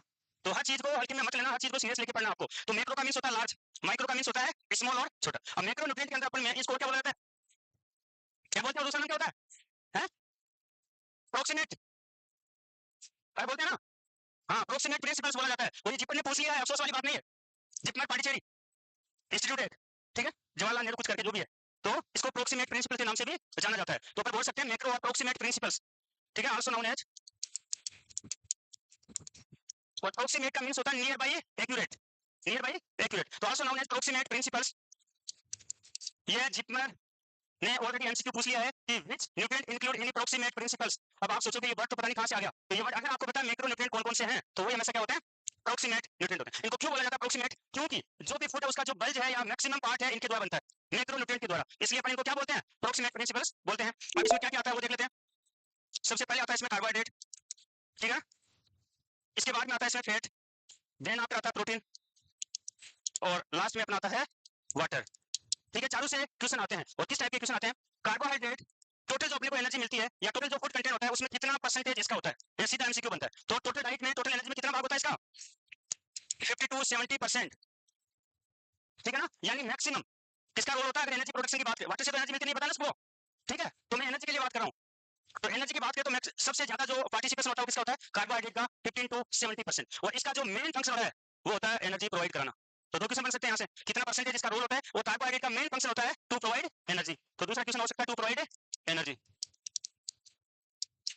कितनी मिलती है, क्या मिलती है, आगे देख लेंगे अपन, ठीक है, एक साथ देखेंगे। सेकंड आता है फेट, तो फेट का 15 to 13% रोल होता है, ठीक है। और इनका मेनली दो फंक्शन होते हैं, दो काम होते हैं, एनर्जी तो प्रोवाइड करते ही है, इसके अलावा सेकंड मेन इंपॉर्टेंट फंक्शन होता है जो प्रोटीन का और कार्बोहाइड्रेट का नहीं होता, एब्जॉर्ब। प्रोटीन हालांकि कुछ मात्रा में करते हैं, लेकिन मेन वो काम होता है किसका? फेट का। बहुत सारी ऐसी मेडिसिन होती है जो फैट सोल्यूबल होती है, बहुत सारे ऐसे विटामिन होते हैं जो क्या होते हैं, बहुत सारे नहीं, कुछ विटामिन जो फिक्स है वो तो होते हैं फैट सोल्यूबल होते हैं। तो उनको फैट सोल्यूबल अपने क्यों बोला? क्योंकि वो फेट के साथ बाइंड होगे, उसमें सोल्यूट होगे, तभी क्या जा पाएंगे, एब्जॉर्ब हो पाएंगे, ठीक है ना। तो फेट का जो अगर फंक्शन पूछे तो एक तो एब्जॉर्प्शन का काम होता है, और सेकंड एनर्जी तो प्रोवाइड करते ही है। नेक्स्ट बात करें प्रोटीन की, तो प्रोटीन का तो किसका बॉडी बिल्डिंग में रोल होता है और रिपेयर में, तो बॉडी, और अगर कोई वुल वगैरह है तो अपने पढ़ा था हाई प्रोटीन डाइट देते हैं, ठीक है, मेंटेनेंस और रिपेयर बोल सकते हैं। तो बॉडी बिल्डिंग में, रिपेयर में और मेंटेनेंस में मेन रोल किसका होता है? प्रोटीन का होता है जी। कितना परसेंट प्रोवाइड करती है? 10 to 15%, 10 to 15%। उसके बाद में आता है वाटर, इसको नोट कर लेना, पूछा गया क्वेश्चन है कि मोस्ट एब्सोर्बेंट न्यूट्रिएंट या मैक्रोन्यूट्रिएंट, मोस्ट एब्सोर्बेंट मैक्रोन्यूट्रिएंट कौन सा होता है? वाटर। पानी के बिना क्या दुनिया है क्या पॉसिबल? नहीं है, ठीक है। अपनी अपनी जगह सभी ऑक्सीजन से भी फर्स्ट लाइन में खड़ी होती है फिर, ठीक है ना। तो हर अपनी अपनी जगह, तो वाटर, तो मोस्ट एब्सोर्बेंट इसको नोट कर लेना, पूछा गया क्वेश्चन है। बाकी ये है कौन से अपने मैक्रोन्यूट्रिएंट मिली, जिनको प्रोक्सीमेट प्रिंसिपल्स के नाम से जाना जाता है, क्योंकि फूड का ज्यादातर पार्ट इनके द्वारा बना होता है, maximum part of the food made by macronutrient. हो गया, आगे लिख लेना वाई की स्लाइड से। मेरी राइटिंग थोड़ी खराब है इसलिए मैं रिकमेंड नहीं करूंगा, क्योंकि गलत लिख लोगे तो फिर पढ़ते टाइम आंखों पे ज्यादा जोर डालना पड़ेगा, समझ नहीं आएगा, ठीक है। तो अभी इसके बाद में स्लाइड आएगी, उसे लिख लेना। माइक्रोन्यूट्रिएंट, इसको ट्रेस एलिमेंट बोलते हैं, है? है? वैसे अपन मिनरल में काउंट कर लेंगे, ठीक है। पहले माइक्रो को डिवाइड करते हैं दो टाइप में, इसमें एक तो आती है अपनी विटामिन, और सेकंड क्या आते हैं भाई? मिनरल्स। और मिनरल्स वर्ड आना मिनरल, तो आपके डायरेक्ट मिनरल कोर्टिकोइड दिमाग में आ जाना चाहिए। जिसको भी कुशिंग एडिशन का डाउट होता है, बस वो मिनरल कोर्टिकोइड किसको कंट्रोल करता है? मिनरल्स को, मेनली सोडियम पोटेशियम को, ठीक है ना। क्लियर? तो इसके बाद में क्वेश्चन आपका गलत नहीं होगा। मिनरल कोर्टिकोइड का एग्जांपल आ जाता है एल्डोस्टेरोन, तो मिनरल से बना लो, ठीक है। हां, तो विटामिन आती है और मिनरल्स बची अपन माइक्रोन्यूट्रिएंट में पढ़ते हैं। विटामिन में मेनली दो टाइप में डिवाइड करते हैं अपन, एक तो होती है वाटर सोल्यूबल डब्ल्यूबीसी, क्या डब्ल्यूबीसी, कभी कभी होता है ना, वो कहते हैं ना जब पोहे का खोज होता है सिर पे, तो एग्जीक्यूशन पे क्या होते हैं, गलत होते हैं। फैट सोल्यूबल पूछते हैं और वाटर होता है ना भाई, वैसे मान लो कुछ भी मान लो, और फिर बहुत ज्यादा पछतावा होता है। तो इसलिए चीजें पहले से फिक्स करनी पड़ती है कि ये गलत नहीं होना चाहिए, ठीक है। तो ट्यूशन आता है पेड़ सोलर विटामिन, अब अचानक से याद नहीं आता, इतना टाइम भी नहीं है कि मैं रिकॉल करूं, 10 मिनट बची है, पीछे 15 ट्यूशन बचे हैं, तो ऐसे ही टिक आइडिया से छोटा तो नहीं जाता एजुकेशन, नहीं छोटा जाता ना, तो ठीक करते हैं। और वो टिक उस टाइम जब तक आपका कंफर्म नहीं है 100% कोई सा भी हो सकता है और बाद में पछतावा हो सकता है। इसलिए डब्ल्यूबीसी का मींस वाटर, तो वाटर सोल्यूबल कौन सी होती है हमेशा, बी और सी, ठीक है। तो डब्ल्यूबीसी यानी वाटर सोल्यूबल विटामिन बी और सी। दूसरा टाइप अपना क्या होता है, एडीके, ये तो बच गया तो अपने आप जाएगा एडीईके, ठीक है। तो विटामिन को आगे पढ़ेंगे डिटेल से, थोड़ा अपना ब्रीफली क्लासिफिकेशन पढ़ रहे हैं, ठीक है भाई। मिनरल्स को भी अपन फर्दर 2 टाइप में डिवाइड कर देते हैं, एक तो मैक्रो मिनरल्स, एक होता है माइक्रो जिसको अपन ट्रेस एलिमेंट, ठीक है ना, और इनको ट्रेस मिनरल्स भी अपन बोल सकते हैं, ठीक है। इसके अंदर मेनली एग्जांपल मैं आपको लिखा देता हूं, जिंक, जेआईएनसी नहीं जेआईएनसी, जिंक अपनी कोचिंग का भी नाम है, बट दिस जिंक, और ये नोट सेट में इस बार भी क्वेश्चन आया था, इसको याद है भाई, आया था ना, हाँ। तो जिंक ऑक्साइड का यूज करते हैं जब पेशेंट के डिहाइड्रेशन होता है, स्पेशली बच्चों में। पूछा था ये क्या काम करता है, तो ये वाटर को इलेक्ट्रोलाइट को क्या करता है, एब्जॉर्ब करवाता है, ठीक है। तो जिंक पढ़ेंगे। इसके अलावा आता है आयोडीन, और आयोडीन की कमी से कौन सा डिसऑर्डर होता है, सीधा पूछा जाता है, गोइटर, सिंपल गोइटर या टॉक्सिक गोइटर, दोनों गोइटर। तो आयोडीन की कमी से कौन सा गोइटर होता है, सिंपल गोइटर, ठीक है ना। और किस टाइप की बीमारी कम्युनिटी में पढ़ते होंगे, एपिडेमिक है, पेंडेमिक है, एंडेमिक है, गोइटर, पढ़ा है, लेकिन जब क्वेश्चन आता है, हाँ पेंडेमिक एंडेमिक एपिडेमिक कौन सी है, देखो जो पहाड़ी क्षेत्र है, जैसे हिमालय अपना है, ठीक है, जहाँ पे पहाड़ी क्षेत्र वहाँ पे क्या बारिश होती है, बारिश होती है तो वहाँ की जो मिट्टी वगैरह है उसमें जो भी आयोडीन वगैरह डूब के नीचे आ जाता है समुद्रों में, नदियों में, तो वहाँ पे बाद में वो खेती उगाते हैं बंदे, तो उस खेती में किसकी कमी हो जाती है, उस मिट्टी में आयोडीन की। तो वो लोग जो वहाँ का जो भी चीजें खाते हैं उसमें आयोडीन की क्या होती है, कमी होती है। तो एक क्षेत्र विशेष हुआ ना, एक पर्टिकुलर स्पेसिफिक जियोग्राफिकल एरिया हुआ, यस, और स्पेसिफिक जियोग्राफिकल एरिया में होने वाली डिजीज को आप क्या बोलते हो, एंडेमिक। इसलिए वही किसमें आ जाता है, एंडेमिक। तो क्यों होता है ये आपको पता होना चाहिए ना, तो रीजन ये है, वहाँ बारिश होती है, हिमालय ऐसे बना हुआ है, तो बारिश होती है तो वहाँ की माटी में भी है मिनरल्स वगैरह दूध के आते हैं, नीचे आ जाते हैं, फिर वहाँ पे खेती उगाते हैं तो उसमें किसकी कमी होती है, आयोडीन की कमी हो जाती है। तो वहाँ पे पाए जाने वाले ज्यादातर लोगों में देखा गया कि आयोडीन की कमी पाई जाती है। तो अपन एक जियोग्राफिकल एरिया हो गया पहाड़ी क्षेत्र, हिली एरिया, यस, तो उसी को क्या बोलते हैं, एंडेमिक। और इसके बाद में इसमें अपना कॉपर आ जाएगा, कॉपर भी किसमें आता है, माइक्रो और ट्रांस एलिमेंट में आता है, और कॉपर का एक्सेसिव डिपोजिशन विल्सन डिजीज कहलाता है, पता है ना सबको, हाँ ठीक है। तो ये सभी इसमें तो सभी आ जाएंगे, पोटेशियम, सोडियम, कैल्शियम, मैग्नीशियम, सभी किसमें आते हैं, मैक्रो, माइक्रो नहीं मैक्रो, माइक्रो में तो आ गया ना, हाँ यहाँ माइक्रो है मिनरल में, बट मैक्रो मिनरल आ जाएंगे, ठीक है। तो ये अपन पढ़ेंगे इसे दोनों क्लासिफिकेशन, तो एक बार आप राइट डाउन कर लो, लिख लो। प्रोक्सीमेट प्रिंसिपल्स मैक्रोन्यूट्रिएंट को ही बोला जाता है, यहाँ लिख लेना also called, also known as proximate principles, और बॉक्स में लिखना क्योंकि पूछा गया क्वेश्चन कभी भी वापस पूछा जा सकता है। जिसमें आता है अपना कार्बोहाइड्रेट जो टोटल एनर्जी का 50 to 70%, और डायरेक्ट यहाँ से क्वेश्चन कॉल हुआ, डायरेक्ट एमसीक्यू लिख दो चलेगा काम, क्योंकि एग्जाम का याद नहीं है ना कौन से में पूछा था, आया था ये तो दिमाग में बत्ती जल जाती है तुरंत, ठीक है। फैट 15 to 30% और प्रोटीन 10 to 15%, ठीक है। अब कोई काफी टाइम से अनशन पे बैठा है, जैसे अन्ना हजारी जी बैठे थे 1-2 महीने के लिए, उस टाइम उनको एनर्जी किससे मिलती है, फिर भाई अनशन पे इसका मींस खाना तो नहीं खाया, फिर भी एनर्जी मिल रही है, तो किससे मिलती होगी, स्टारवेशन बोलते हैं ना। एक तो फास्ट है, जैसे लड़कियां बात करती है, लड़के भी करते होंगे, करते हैं ना भाई, मैं नहीं करता इसलिए बाकी लड़कियां तो करती है, तो फास्ट में किससे एनर्जी मिलती है आपको, उस टाइम ग्लूकोज तो ले नहीं रहे आप, फिर आता है स्टारवेशन, पता है ना दोनों में डिफरेंस क्या होता है, वो हड़ताल पे चले जाते हो क्या होता है, फिर स्टारवेशन में आ जाता है, ठीक है।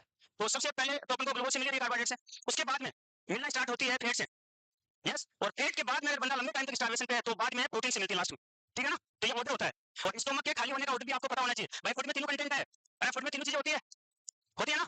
तो अब आपको ऑर्डर का पता होना चाहिए, स्टोमक से पहले कौन सी चीज खाली होती है, तो सबसे पहले कार्बोहाइड्रेट खाली होता है 1 नंबर पे, 2 नंबर पे क्या खाली होती है, प्रोटीन, और 3 नंबर पे क्या खाली होती है, फैट। अगर ये ऑर्डर पता है ना तो आपके डंपिंग सिंड्रोम और जीआरडी का डाइट का क्वेश्चन गलत हो ही नहीं सकता जिंदगी में, नो सेट में नहीं, जिंदगी में गलत नहीं हो सकता, क्योंकि उसका जो कंसेप्ट है वो यहीं टिका हुआ है, यस, पता है, समझ रहे हो। तो ऑर्डर पता होना चाहिए, स्टोमक से खाली होता है ऑर्डर, तो फूड कंटेंट का सबसे पहले कार्बोहाइड्रेट जगह छोड़ता है, उसके बाद में प्रोटीन, और सबसे लास्ट में निकलता है फैट वहां, ठीक है। अब आपकी इमेज बन गई होगी डंपिंग सिंड्रोम में क्या होता है, जीआरडी में क्या होता है, दोनों ना, तो बस डाइट उल्टी हो जाएगी दोनों की। वैसे बता आप वहां पढ़े होंगे जीआई सिस्टम में, तो मैं एक्स्ट्रा उसमें यहाँ नहीं बताऊंगा क्योंकि अपने को न्यूट्रिशन पढ़ना है, आप वहां पे सब आपको बता दिया होगा, अगर पढ़ा दिया है, अगर पढ़ाएंगे तो बता देंगे, ठीक है। बट ये ऑर्डर में यहाँ बता रहा हूँ न्यूट्रिशन में तीनों कंपोनेंट होते हैं, तो इनका एम्प्टी होने का ऑर्डर आपको पता होना चाहिए, क्योंकि अगर ये ऑर्डर आपको याद है तो नींद में भी उठा के पूछना डंपिंग सिंड्रोम में क्या देंगे, तो आपको सोचने की जरूरत नहीं है, रटा हुआ तो सही हो ही नहीं सकता, ये भी गारंटी लेता हूँ। अगर रट के आप सोच रहे हो डाइट याद रख लोगे तो भूल जाओ, जीआरडी डंपिंग सिंड्रोम की डाइट अगर रट के याद रखने की सोच रहे हो तो दिमाग से निकाल दो, कभी भी गलत हो सकता है, ठीक है। यानी ब्लाइंडली गाड़ी चलाए वैसे हो सकता है, किसी भी एग्जाम में आ जाए गलत हो सकता है, ठीक है। चलो, most abundant nutrient water, macro एक लेना भाई, मोस्ट एबिडेंट मैक्रो, तो यहाँ पे और सुना, ये दोनों चीजें आप ऐड करना, ठीक है ना। ये लिख लो, इसके बाद में ये माइक्रो वाला मैं लिख देता हूँ आपके। माइक्रो को अपन दो में डिवाइड करते हैं, सबसे पहले आता है विटामिन, जिसमें दो आती है, एक तो वाटर सोल्यूबल में डब्ल्यूबीसी लिख रहा हूँ, समझ जाओगे ना, और दूसरा अपने आप हो जाएगा फैट सोल्यूबल। इधर अगर अपन बात करें तो इसमें आते हैं मेनली मिनरल्स, और मिनरल्स को फर्दर डिवाइड कर सकते हैं अपन into two parts, macro minerals और माइक्रो, जिनको ट्रेस ट्रेस मिनरल्स भी बोल सकते हैं, ठीक है। एग्जांपल पोटेशियम, नेक्स्ट सोडियम आ जाएगा आपका, कैल्शियम, क्लोराइड, क्लोराइड वाला मैग्नीशियम बीच में आ जाएंगे। और इधर आप लिख सकते हो जिंक, वेरी इंपॉर्टेंट है, ठीक है। आयोडीन, कॉपर और आपका आयरन भी, क्योंकि क्वेश्चन आयरन से भी आता है, ठीक है ना। तो ये सभी किसमें आ जाएंगे आपके ट्रांस एलिमेंट्स में। ये लिख लो। क्या बात, पंखा चल रहा है क्या यार? नहीं चल रहा, चल तो रहा है, लिखो भाई, चलिए आगे। समझ में आ रहा है ना, सभी चीजें यहाँ से आएगी, वहां से आएगी, लेकिन समझ में आना चाहिए, ये कंडीशन आपकी होनी चाहिए। इधर तो हम कंडीशन रख रहे हैं पूरी, ठीक है ना भाई। नेक्स्ट अपन बात करते हैं एनर्जी क्या होती है। तो दी कैपेसिटी और पावर टू डू वर्क, किसी भी काम को करने के लिए, अगर मैं यहाँ लिख रहा हूँ तो मेरे को क्या चाहिए, पावर चाहिए, कैपेसिटी चाहिए, यानी एनर्जी चाहिए। किसी भी काम को करने के लिए जो भी पावर होती है, कैपेसिटी, वो क्या है, एनर्जी होती है, यानी इसको अपन हीट भी बोल सकते हैं अल्टरनेट रूप में, ठीक है। तो वैसे अपन ये फिजिक्स में पढ़ते हैं, यहाँ क्यों जरूरी है, अभी फुट से क्या मिलती है अपने को, एनर्जी मिलती है, ठीक है। फुट से क्या मिलती है, एनर्जी मिलती है, इसलिए थोड़ी सी अपन यूनिट आगे देखिए। तो दी कैपेसिटी और पावर टू डू वर्क, उसी को बोला जाता है एनर्जी। यूनिट्स की बात करें तो अपन एक तो जूल होता है, किलो कैलोरी, और एक होता है जूल्स। ये मेनली दो यूनिट अपन को याद रखनी, और भी होती है, बहुत सारी यूनिट होती है एनर्जी को मेजर करने की, बट अपने लिए दो इंपॉर्टेंट है, एक तो किलो कैलोरी होता है और एक जूल्स होता है। अब अगर अपन बात करें 1 किलो कैलोरी इक्वल टू, ठीक है, 4184 joule, yes, 1 kilo calorie equal to 4184 joule होता है।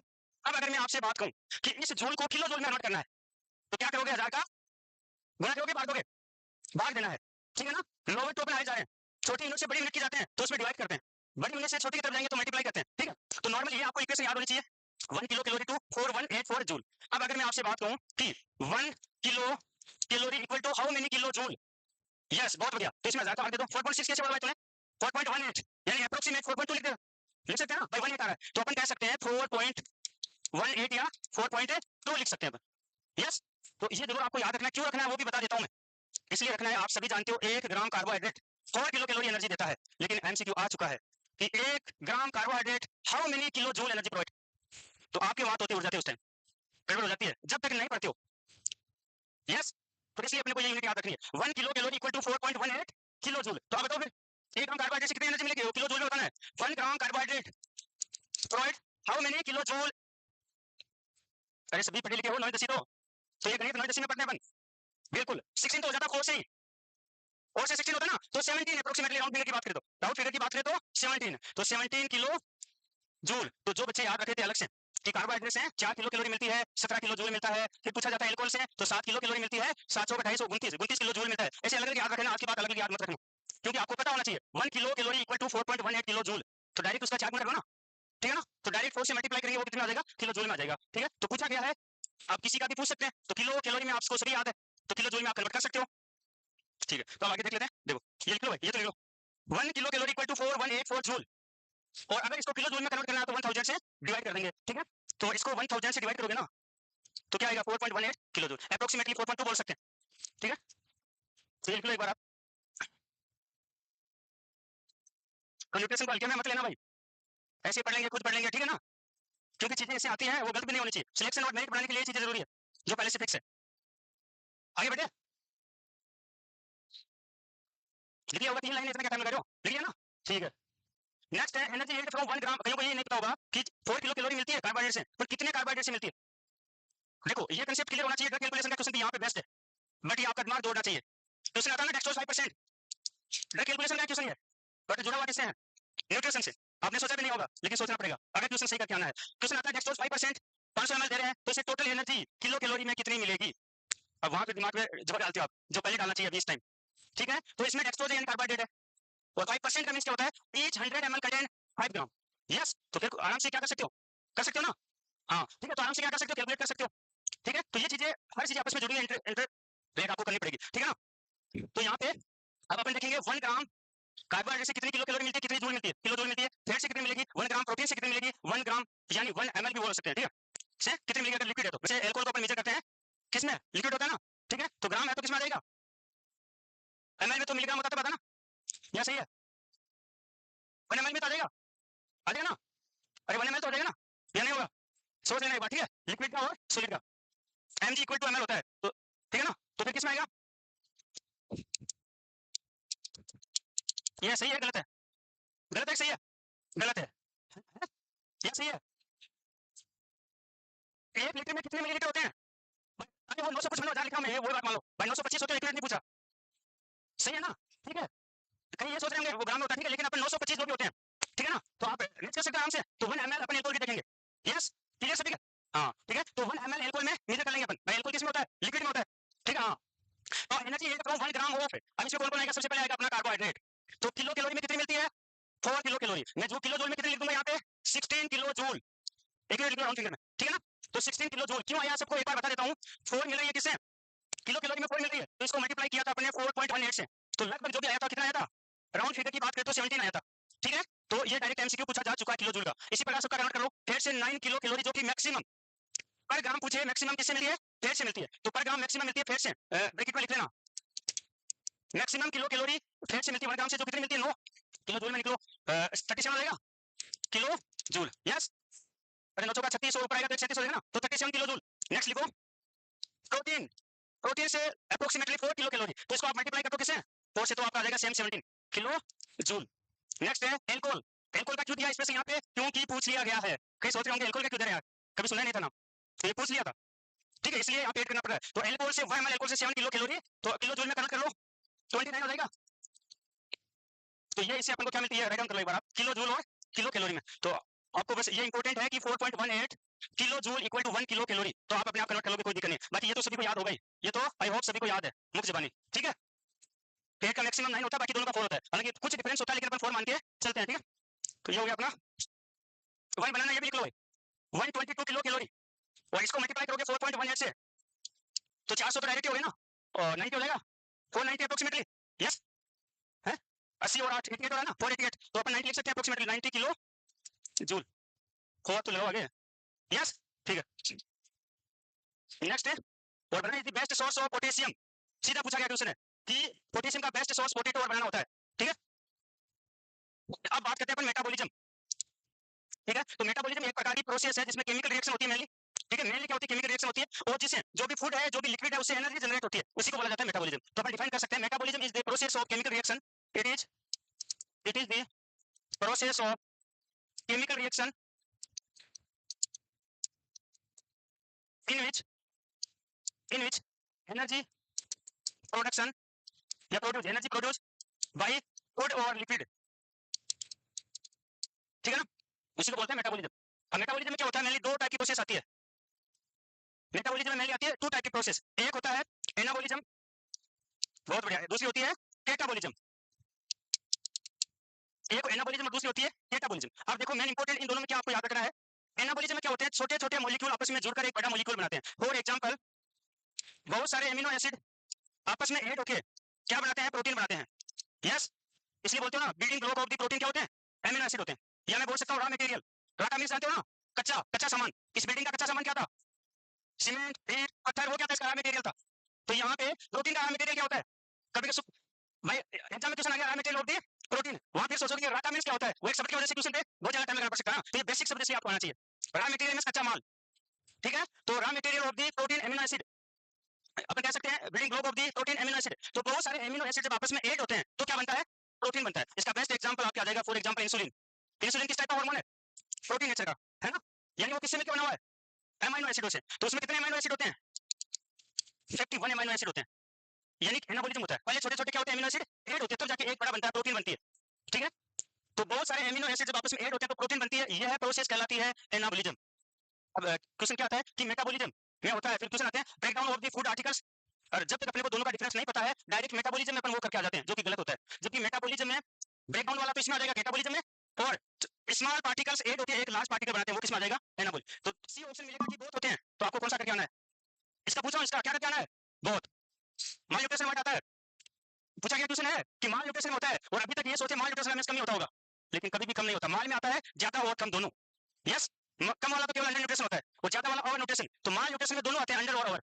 तो सी ऑप्शन आता है बोथ, लेकिन आप एक करके आते हो, गलती हो जाती है। तो ये मैं यहाँ थोड़ी समझाने की कोशिश कर रहा हूँ। अगर आपसे पूछे मेटाबॉलिज्म, तो break down of the large molecules into the small molecule, ये भी होता है। और small molecules made up large molecule, वो भी किसमें आता है? मेटाबॉलिज्म में आता है। यस, तो दोनों एक्टिविटी इंक्लूडिंग मेटाबॉलिज्म, ठीक है ना। हाँ, तो एनाबॉलिज्म क्या होता है, स्मॉल पार्टिकल्स आपस में ऐड होते हैं और एक लार्ज पार्टिकल बनाते हैं। फॉर एग्जांपल एमिनो एसिड मिलकर क्या बनाते हैं, प्रोटीन। और ए से एड याद रखना है, एड यानी दोनों क्या होते हैं, आपस में जुड़ते हैं, छोटे छोटे पार्टिकल जुड़ते हैं। ये होता है आपका, हाँ इसको एग्जाम लेना, पूछा गया क्वेश्चन है। अभी कोई मिलिट्री का एग्जाम होता है पिछली साल भी, एमएनएस का, मिलिट्री नर्सिंग सर्विसेज का, उसमें क्वेश्चन आया था कि एक इंसुलिन में टोटल कितने एमिनो एसिड होते हैं, आया था, दिया था क्या? हाँ जिसने भी दिया, कोई बेटा नहीं, ये चीजें याद होती है इंटरेस्ट से, है मैंने तो दिया भी नहीं फिर भी याद है मेरे को, समझ पाए बात? तो आप पढ़ने में कितना इंटरेस्ट ले रहे हो उसके ऊपर बहुत कुछ डिपेंड करता है, ठीक है। लेकिन आप देखते नहीं हो, एमएससी का पेपर हुआ था अभी, नौ सेट का उससे पहले हुआ था, मैंने बहुत सारे एसआईसी का देखिए आगे बोल रहा हूँ कि एसआईसी का पेपर हुआ था। तो गलतियां तो तभी सुधरेगी ना जो करके आए हैं, जो वापस दोहराएंगे, ठीक है भाई, सही कह रहा हूँ? हाँ तो 2051 एमिनो एसिड होते हैं, इसलिए मैंने एग्जाम में डाला है, एग्जाम्पल में इसलिए डाला मैंने यहाँ, रिसेंटली पूछा गया था ना, तो मेरे को एग्जाम्पल में डाल रखा था कि आपको केस भी बता सकूं मैं, ठीक है। और ये प्रोटीन नेचर का हार्मोन इसलिए ओरली नहीं देते इंसुलिन को, बताइए तो, क्योंकि प्रोटीन का क्या हो जाता है स्टमक में डाइजेशन हो जाता है। कौन सा एंजाइम, कौन सा करेगा भाई? अरे पेप्सिन, प्रोटीन का डाइजेशन कौन करता है स्टमक में? पेप्सिन, इतना क्या सोच रहे हो? ठीक है। अब कैटाबॉलिज्म क्या होता है, जब एक लार्ज मॉलिक्यूल का ब्रेकडाउन होता है into small molecule, called catabolism. केटा का मींस होता है काटना, केटा का मींस क्या होता है, काटना, ब्रेकडाउन।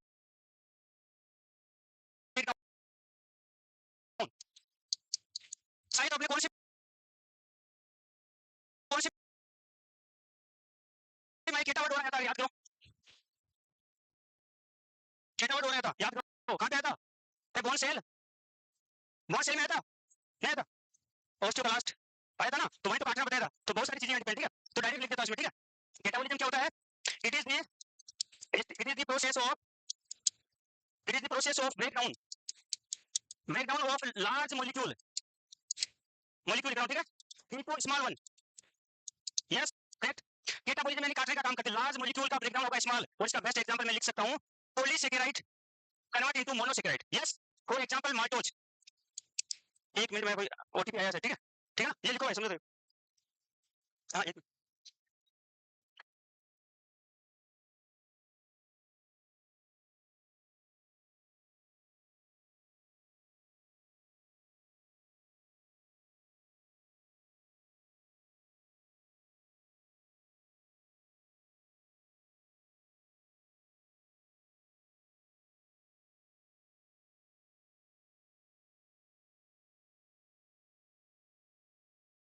ओटीपी तो मैं बता नहीं था, आप ऐसे मत क्या करो यार, मैं जा रहा हूँ पीछे लाइन पर जा रहा हूँ, ठीक है।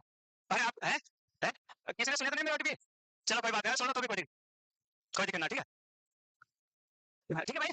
कैटाबॉलिज्म से आपको कट, सी से कट, यानी कैटाबॉलिज्म में लार्ज मॉलिक्यूल का ब्रेकडाउन होता है स्मॉल मॉलिक्यूल में, और इसका बेस्ट एग्जांपल हो जाएगा माल्टोज वाला, बता रहा हूं, माल्टोज यानी तो किसके मॉलिक्यूल होते हैं, ग्लूकोज के मॉलिक्यूल, यानी डाइसैकेराइड का ब्रेकडाउन हो जाएगा ग्लूकोज प्लस ग्लूकोज में, तो उसको अपन बोलते हैं क्या, कैटाबॉलिज्म। तो ये प्रोसेस क्लियर है आपके, ठीक है। अब इसमें जो आप एनाबॉलिज्म यानी एड, कुछ लिखो या नहीं लिखना, ये वर्ड जरूर लिख लेना, ठीक है। एनाबॉलिज्म यानी एड करना, और एड का मींस होता है जोड़ना, जब छोटे छोटे मॉलिक्यूल आपस में एड होते हैं उसको बोलते हैं एनाबॉलिज्म। और कैटाबॉलिज्म यानी कट करना, yes, breakdown of food into micro nutrient और micro particles, very very important आ गया भाई, SDA, specific dynamic action of the food. अभी रिसेंटली तो नहीं पूछा, बाकी नॉट सेट का ये फेवरेट टॉपिक है एसडीए का, जिसको क्या बोलते हैं, टीडीएफ। पहले लिख लो, अभी कुछ लिख रहे हैं, कुछ बोल रहा हूँ, कुछ सुन रहे नहीं सुन रहे, सबसे पहले आंसर किया था क्या है, विजय से, ये लिख लो, ठीक है ना। इसकी डेफिनेशन मैंने लिखी थी, वो लिख लिया, लिख लिया ना, ठीक है। ये लिख लो, आप देखो एसडीए आल्सो नोन एज, पर ये लिख लो also known as TEF. TEF एक और भी होता है, trans esophageal fistula, yes, but ये वो वाला नहीं है, ये अपना क्या, thermic effect of the food, तो you can write down thermic या thermal, thermal effect of food, और वो क्या होता है, ट्रांस इसोफेजियल फिस्टुला, जैसे, ठीक है ना, सॉरी ट्रिकियो इसोफेजियल फिस्टुला, ट्रिकिया और इसोफेगस में ओपनिंग हो जाती है एब्नॉर्मल, उसको टीए बोलते हैं, जिसके 3 सी साइन पढ़ते हो आप, यस, बट ये वाला अलग है, ये अपने यहाँ thermal effect of the food, और इसको क्या बोलते हैं, dietary induce effect, dietary induce thermal effect, dietary induce thermal effect, ठीक है ना, सॉरी डाइटरी इंड्यूस थर्मोजेनेसिस लिख लो, डाइटरी इंड्यूस थर्मोजेनेसिस। फंडामेंटल में दो टर्म आई होगी, थर्मोलाइसिस और थर्मोजेनेसिस, जब वाइटल साइन पढ़ते थे, तो थर्मोजेनेसिस यानी हीट और एनर्जी का प्रोडक्शन, तो यहाँ पे डाइटरी इंड्यूस थर्मोजेनेसिस, पेशेंट को डाइट दे रहे हैं या अपन डाइट ले रहे हैं, तो उसकी वजह से क्या हो रहा है, बॉडी में इंड्यूस हो रही है क्या, एनर्जी, और एनर्जी को अपन क्या बोल रहे हैं, हीट, यस, तो अपन कह सकते हैं डाइटरी इंड्यूस थर्मोजेनेसिस। इसके अलावा thermal effect of the food, अब ये समझना बहुत जरूरी है आपको। अब आपने पढ़ा होगा, जब खाना खाते हैं उसके बाद बीएमआर बढ़ती है या कम होती है, सभी सहमत है? सभी हो सही सहमत है? सही बात। यस, जब भी खाना खाते हैं तो अपनी बीएमआर क्या होती है? बेसल मेटाबॉलिक रेट बढ़ती है। कभी सोचा क्यों बढ़ती है? ये इसलिए बढ़ती है कि अपने जो खाना खाया है वो बन गया, उसका डाइजेशन स्टार्ट हुआ पहले, देन आफ्टर उसका एब्जॉर्ब हुआ, देन आफ्टर उसका एसिमिलेशन हुआ। यस, तो ये जितने भी जो फूड का हो रहा है इसके लिए एनर्जी चाहिए नहीं चाहिए? भाई बॉडी में ये काम कर, ऐसे मानो बॉडी तो कर रही है, फूड को इंजेस्ट कर रही है, फिर उसको डाइजेस्ट कर रही है, फिर उसको एब्जॉर्ब कर रही है, तो बॉडी को क्या लगानी पड़ रही है? जबकि वो रेस्टिंग में बैठा था उस टाइम थोड़ी लगानी पड़ रही थी, नहीं लगानी पड़ रही, लेकिन जो खाना खाते हैं उसका काम बढ़ गया। और अभी अपने क्या देखा था? एनर्जी की डेफिनेशन, पावर और कैपेसिटी टू वर्क। यस, तो एनर्जी और हीट प्रोड्यूस होती है अपना खाने खाने के बाद में, क्योंकि जो भी खाना खाया है वो एनर्जी तो बाद में देगा, उससे पहले उसका डाइजेशन करवाना है, उसको एब्जॉर्ब कराना है, उसका assimilation in the sense transport करवाना है। यस, उसके लिए अपने को क्या चाहिए? एनर्जी। जैसे अभी आपका इन्वेस्टमेंट चल रहा है, अरे आप कोचिंग की फीस दे रहे हो, हॉस्टल की फीस दे रहे हो, ये आपका क्या है? इन्वेस्टमेंट, आपके घर वालों का इन्वेस्टमेंट, आपका नहीं। जिन्होंने आपको नर्सिंग भी करवाई है, लेकिन जब इसका आउटपुट आएगा, इसकी एनर्जी मिलेगी, वो एम्स वाली सैलरी मिलेगी। यस, ठीक है, तो इन्वेस्टमेंट अपन खाना खा रहे हैं, तो ये उसके लिए अपने को एनर्जी बॉडी को खुद को लगाना पड़ता है। जब वो सभी काम हो जाता है उसके बाद वो एनर्जी देगा खाना। अरे होता ये तो होता है, खाना खाते हैं क्या मुंह में जाते हैं एनर्जी दे देता हो? पहले डाइजेशन होगा ना, ठीक है, मैकेनिकल डाइजेशन ठीक से, देन आपके केमिकल डाइजेशन होगा स्टोन में, फिर एब्जॉर्ब होगा ब्लड में जाएगा, ठीक है, फिर माइटोकॉन्ड्रिया में होगा, देन आपका एनर्जी प्रोड्यूस करेगा। तो बहुत एटीपी के रूप में, तो बहुत लंबी प्रोसेस हुई, पहले तो बॉडी को खुद को लगानी पड़ी, बस यही होता है एसडीए। यानी आफ्टर ईटिंग फूड, खाना खाने के बाद में बॉडी को जो एक्स्ट्रा एनर्जी एक्सपेंडिचर करनी पड़ रही है, खर्च करनी पड़ रही है, उसको अपन क्या बोलते हैं? एसडीए बोलते हैं, specific dynamic action of the food. अब ये अलग अलग फूड न्यूट्रिएंट का अलग अलग होता है एनर्जी लेवल। एक 5 किलो वेट उठाते हो तो उसके लिए आपको थोड़ी एनर्जी कम लगानी पड़ेगी। अब 10 किलो वेट उठाओ आप, एक वही बंदा, तो उसके लिए एनर्जी उसको ज्यादा लगानी पड़ेगी। सेम डिपेंड करता है न्यूट्रिएंट पे। अगर आप कार्बोहाइड्रेट खा रहे हो तो आपको थोड़ी एनर्जी कम लगानी, बॉडी को एनर्जी कम लगानी पड़ती है। अगर उसकी जगह अगर आप प्रोटीन खा रहे हो तो बहुत ज्यादा एनर्जी लगानी पड़ती है बॉडी को, और उसके बदले में मिलती कम है। कम ऐसे हो गई, जैसे छोटा सा एग्जांपल मैं आपको बता देता हूँ, ठीक है? जैसे मैं अगर आपको बोलूं, ये परसेंटेज में होती है हमेशा, ठीक है? एक एग्जांपल से समझना भाई, सभी समझने की कोशिश करना, ठीक है? मैं अगर आपसे कहता हूँ कि 25 ग्राम कार्बोहाइड्रेट दिया है मैंने किसी को, तो कितनी किलो कैलोरी एनर्जी मिलेगी उसको? मिलेगी, नहीं मिलेगी, 100 किलो कैलोरी। यस, ठीक है। अब 25 ग्राम अगर अपन कार्बोहाइड्रेट ले रहे हैं, उससे मिलेगी 100 किलो कैलोरी, ये तो बात सही है, ठीक है? लेकिन इस 25 ग्राम को लेते हैं, यानी इसका पहले इंजेक्शन करते हैं, फिर इसका डाइजेशन होता है, फिर इसका एसिमिलेशन होता है, ठीक है? तो इस सभी प्रोसेस में पहले बॉडी को क्या लगानी पड़ती है? एनर्जी। तो अगर अपन कार्बोहाइड्रेट अगर 25 ग्राम लेते हैं, यानी 100 किलो कैलोरी के लिए कार्बोहाइड्रेट अगर अपन लेते हैं, तो उसमें 5 से 6% पहले बॉडी को क्या एक्सपेंड करनी पड़ेगी? एनर्जी खुद की। यस, तो अगर 100 मिलेगी तो यानी ये 5 तो माइनस कर दो, 95 ही मिली अपन को भाई, 5 तो अपने बदल गई थी बॉडी ने, समझ गए? इसी प्रकार अगर मैं यहाँ पे प्रोटीन लेता हूँ तो प्रोटीन के लिए ये वैल्यू बढ़ के हो जाएगी 30%। तो अब मैं आपसे अगर पूछूं भाई, मैंने जैसे प्रोटीन से 4 लेती है ना, तो 25 ग्राम मैंने क्या लिया, इसे भी कितनी मिलेगी? अरे सेम ही तो मिलेगी। यस, 25 ग्राम कार्बोहाइड्रेट मैंने लिया है, तो एनर्जी कितनी मिलेगी मेरे को? 100 किलो कैलोरी। फिर मैं अगर ये बोलूं कि 25 ग्राम प्रोटीन अगर मैंने लिया तो भी कितनी मिलेगी? क्योंकि 4 मिलती है ना ग्राम से, तो इक्वल टू 100 किलो कैलोरी, ठीक है? अब मैंने क्या बोला, कार्बोहाइड्रेट जो मैंने लिया तो 2-3 प्रोसेस हुई, उसके बाद में एनर्जी इंड्यूस होगी, तो उस पूरी प्रोसेस होने में बॉडी को 5 टू 6 किलो कैलोरी पहले क्या करनी पड़ी? बर्न करनी पड़ी, ठीक है? तो आउटपुट की बात करूं तो मैं कह सकता हूं 95 किलो कैलोरी मेरे को मिली एवरेज। यस, बट अब बात करूं प्रोटीन की, 25 ग्राम मैंने प्रोटीन ली, तो बॉडी को 30% यानी 30 किलो कैलोरी, 100 है ना, मैंने इसलिए 100 लिया ताकि परसेंट नहीं लगाना पड़े, ठीक है? तो 100 किलो कैलोरी पहले बॉडी ने मेरे ऊपर क्या की है? खर्च की इस प्रोटीन का डाइजेशन करने के लिए, एसिमिलेशन करने के लिए, इंजेक्शन करने के लिए। यस, तो नेट एनर्जी अब कितनी मिली इससे मेरे को? 70 किलो कैलोरी। 32 तो कैसे हो गई ना, समझ गए सभी? यस, तो अब मैं बताऊं, मैं जैसे मोटा हूं नहीं, जैसे मानो मैं मोटा ओबेज हूं। यस, अब मेरे को कौन सी डाइट लेनी है इनमें से ताकि मेरी बॉडी की हीट ज्यादा बर्न हो, एनर्जी ज्यादा यूटिलाइज हो? Protein diet. यस, तो जिम जाते हो पतला होने के लिए, बट वो डाइट भी ऐड कर देता है साथ में, कि केवल जिम से काम नहीं बनेगा भाई, साथ में डाइट पे भी कंट्रोल करना पड़ेगा। और वो high diet, high protein diet recommend करते हैं आपको। कभी भी हाई फैट या हाई कार्बोहाइड्रेट तो नहीं किया, नहीं कर सकते। उनको पता है इस बंदे की एनर्जी को बर्न तो ज्यादा करवाना है, मिलनी इसको कम चाहिए, इससे बेस्ट डाइट कौन सी देते हैं? फिर वो प्रोटीन, क्योंकि अगर 25 ग्राम प्रोटीन लोगे आप तो मात्र 70 मिलेगी, क्योंकि 30 आपको बर्न करनी पड़ेगी, और एनर्जी बर्न भाई ओबेज में वो तो होता है, जो भी उसको पहले क्या हीट को बर्न करना पड़ता है, फैट को बर्न करना पड़ता है कि हीट जो भी डिपॉजिट है वो ज्यादा से ज्यादा बर्न हो। यस, तो ये फंडा होता है, ठीक है? तो इसी को अपन बोलते हैं specific dynamic action of the food, यानी खाना खाने के बाद में बॉडी को कितनी परसेंटेज में इसलिए बोलते हैं अपन क्योंकि 100 पे काउंट करते हैं अपन। यस, इसीलिए मैंने 100 लिया ताकि आपको थोड़ा समझ में आसानी आए। तो अगर 100 किलो कैलोरी कार्बोहाइड्रेट से एनर्जी प्राप्त होगी, तो उसके लिए पहले बॉडी को 5% क्या करनी पड़ेगी? एक्सपेंडिचर, खर्च करनी पड़ेगी, इन्वेस्ट करनी पड़ेगी। अगर यहाँ आप 30,000 की फीस इन्वेस्ट कर रहे हो, तो बाद में 1 लाख रुपए की मंथली सैलरी आपको, वो इस इन्वेस्टमेंट का आउटपुट है। तो यहाँ पहले बॉडी ने 5% एक्सपेंडिचर किया, तब जाके इसे टोटल 100 यानी 5 तो निकाल दो, पहले खर्च किए अपने, ठीक है ना? बस, तो ये होता है, ठीक है? तो यही होता है specific dynamic action of the food, यानी अपन सीधी भाषा में कह सकते हैं, जो अपन खाना खाते हैं, उस खाना खाने के बाद में जहां तक एनर्जी प्रोडक्शन होती है, हालांकि उसके बाद में भी जो वेस्ट बचता है उसको डिफिकेट करते हैं, उसमें भी एनर्जी लगती है बॉडी की, तो वो भी उसी का काउंट है ना? ठीक है, तो वो टोटल जो एक्सपेंड हुआ था, एक्सपेंडिचर होता है, उसी को अपन बोलते हैं एसडीए, यानी खाना खाने के बाद में उस फूड का डाइजेशन होता है, मेटाबॉलिज्म होता है, उसका एसिमिलेशन और डिफिकेशन होता है, जितनी भी एनर्जी बॉडी ने लगाई थी, हीट प्रोड्यूस करके एनर्जी लगाई थी, वो क्या होता है? सभी एसडी होता है। अब अलग अलग फूड का अलग अलग एसडी होता है। कार्बोहाइड्रेट आपने खाया है तो बॉडी को कम एनर्जी एक्सपेक्ट करनी पड़ेगी। लेकिन प्रोटीन खाया है तो मैक्सिमम 30% होती है सबसे ज्यादा। अगर आपने मिक्स डाइट चलाई है, उसमें फैट भी है, उसमें कार्बोहाइड्रेट भी, उसमें प्रोटीन भी है, तो मिक्स डाइट का भी पूछा जाता है 12% होता है। ठीक है ना, तो मैं लिख देता हूँ सभी का। तो एस के जिसको टीएफ भी बोलते हैं, सभी ने लिख लिया होगा। ठीक है ना, डाइटरी इंड्यूस्ड थर्मल इफेक्ट भी इसको बोला जाता है, थर्मोजेनेसिस, डाइटरी इंड्यूस्ड थर्मोजेनेसिस भी बोलते हैं। और ये होता क्या है, खाना खाने के बाद में बॉडी को पूरी प्रोसेस के लिए जो एनर्जी एक्सपेंड करनी पड़ती है, खर्च करनी पड़ती है, वो क्या होता है, एसटी होता है। ये अलग अलग होती है। कार्बोहाइड्रेट की कितनी होती है, 5 to 6% होती है। फेट की सबसे कम, इसलिए बोलते हैं अगर कोई मोटा बंदा ओबेस पर्सन है, उसको फेट तो लेना ही नहीं। फेट लेगा वो कितना, 100 किलो कैलोरी, तो मात्र बॉडी से कितनी बर्न हुई, तो शुद्ध कितनी मिली, नेट 96 किलो कैलोरी। तो क्या फायदा होगा उसको, नहीं होगा। इसकी जगह अगर वो प्रोटीन लेता तो उसकी बल्ले बल्ले हो जाती।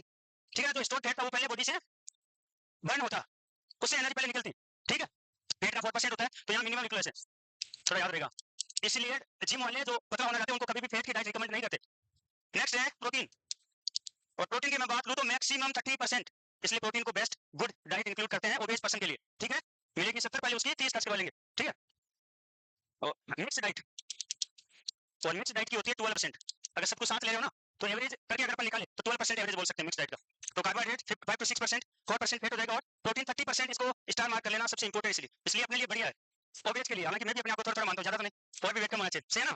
तो ठीक है, और मिक्स डाइट के लिए बात करें तो 12%। ठीक है ना, तो ये लिख लो, चलो लिखा वैसे, आल्सो नोन एज टीएफ और डीआईटी, डाइटरी इंड्यूस्ड थर्मोजेनेसिस। ठीक है, और thermal effect of the food, और कैलोरीजेनिक एक्शन भी बोला जाता है, also known as the calorigenic action. Yes, calorigenic action भी इसको बोलते हैं। Increase the production of energy in form of heat after taking food. Word देखो, ये बहुत इंपॉर्टेंट है, आफ्टर टेकिंग फूड। ठीक है ना, आफ्टर टेकिंग फूड, या मैं इसको दूसरी भाषा में क्या कह सकता हूँ, I can say expenditure of the energy after food taking. Body ने खर्च तो किया ना भाई, पहले बॉडी ने क्या किया, खर्च किए, उसका डाइजेशन करवाने में जो भी उसमें खर्च किया ना बॉडी ने, तो अपन उसको एक्सपेंडिचर एनर्जी भी बोल सकते हैं। एसपी एक प्रकार की एक्सपेंडिचर एनर्जी होती है, एक्सपेंडिचर का मींस होता है खर्च, इन्वेस्टमेंट भी बोल सकते हैं, क्योंकि एनर्जी तो प्रोड्यूस होगी ना बाद में उस फूड से। क्या नींद की तब आ रही है, ये लड़की है, आंखें बंद थी आपकी और पता नहीं नींद आ रही है, जानबूझ के कर जो भी, या कोई डिसऑर्डर डिजीज जो भी है। ठीक है ना, हो सकता है इसमें, क्या नहीं हो सकता, हाँ, लेकिन हाँ जो भी दिमाग में जोर डाला होगा, ठीक है, जो भी, चलो ठीक है। तो इंक्रीज द प्रोडक्शन, ये लिख लो, मैं डाउन कर लो, फैट, प्रोटीन और मिक्स डाइट, ये पूछी जा चुकी है मिक्स डाइट की, 12% होती है। ठीक है ना, तो SP of the mix diet 12% होती है, इसलिए आप बीएमआर वैसे अपन इसमें न्यूट्रिशन में भी पढ़ते हैं। ठीक है ना, तो बीएमआर को अफेक्ट करने वाले फैक्टर्स, उसमें क्या होता है, डाइट होता है ना, डाइट या फूड।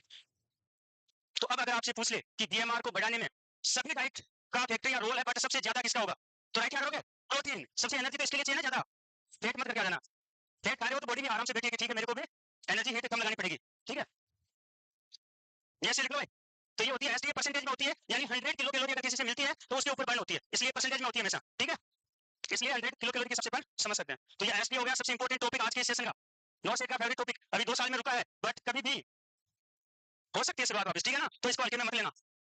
अब सबसे पहले अपन बात करते हैं कार्बोहाइड्रेट की।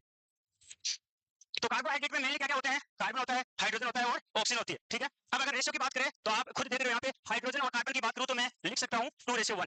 यस, 2 मॉलिक्यूल हाइड्रोजन और 1 मॉलिक्यूल कार्बन, बाकी ऑक्सीजन तो 1 के रूप में होती है। ठीक है ना, तो कार्बोहाइड्रेट एक तो मेजर, अपनी टोटल फूड की अगर बात करें तो उसमें मेजर कंपोनेंट हमेशा क्या होता है, कार्बोहाइड्रेट होता है, स्पेशली इंडियंस की बात करें, बाकी तो बाहर का तो नहीं पता। ठीक है, लेकिन इंडियंस के अंदर मेनली डाइट के अंदर मेजर कंपोनेंट हमेशा कार्बोहाइड्रेट होता है, जो 50 to 70% of the total food का पार्ट होता है, टोटल एनर्जी जो मिलती है उसका पार्ट होता है। ठीक है, तो मेन सोर्स ऑफ एनर्जी अगर आपसे पूछे तो your right answer is carbohydrate. Main source energy हमेशा कार्बोहाइड्रेट होता है। They are called carbohydrate because hydrogen and oxygen proportion is water 2:1। Hydrogen oxygen और कार्बन का रेशियो क्या होता है, because hydrogen and oxygen, hydrogen and oxygen और carbon तीनों का प्रपोर्शन हो जाएगा 2:1। ठीक है ना, 2 तो होगा हाइड्रोजन एंड 1 क्या होगा, कार्बन और ऑक्सीजन। अब इसका बेस्ट एग्जांपल है glucose, glucose C6H12O6, table sugar C12H22 double हो गया, यानी 2 मॉलिक्यूल ऑफ द ग्लूकोज कह सकते हैं। ठीक है, माल्टोज हो जाता है। ठीक है, नेक्स्ट है ये, आप थोड़ा क्लासिफिकेशन लिख लो, लिखो ले। चलो लिखो, अरे हाँ ऑनलाइन वाले भाई, बिल्कुल 17 कैसे आया, बिल्कुल अभी बताते 17 कैसे आया। हाँ 17 जूल, बिल्कुल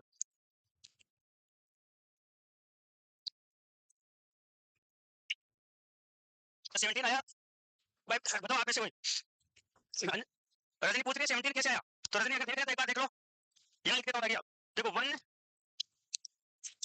1 ग्राम कार्बोहाइड्रेट प्रोवाइड करता है 4 किलो।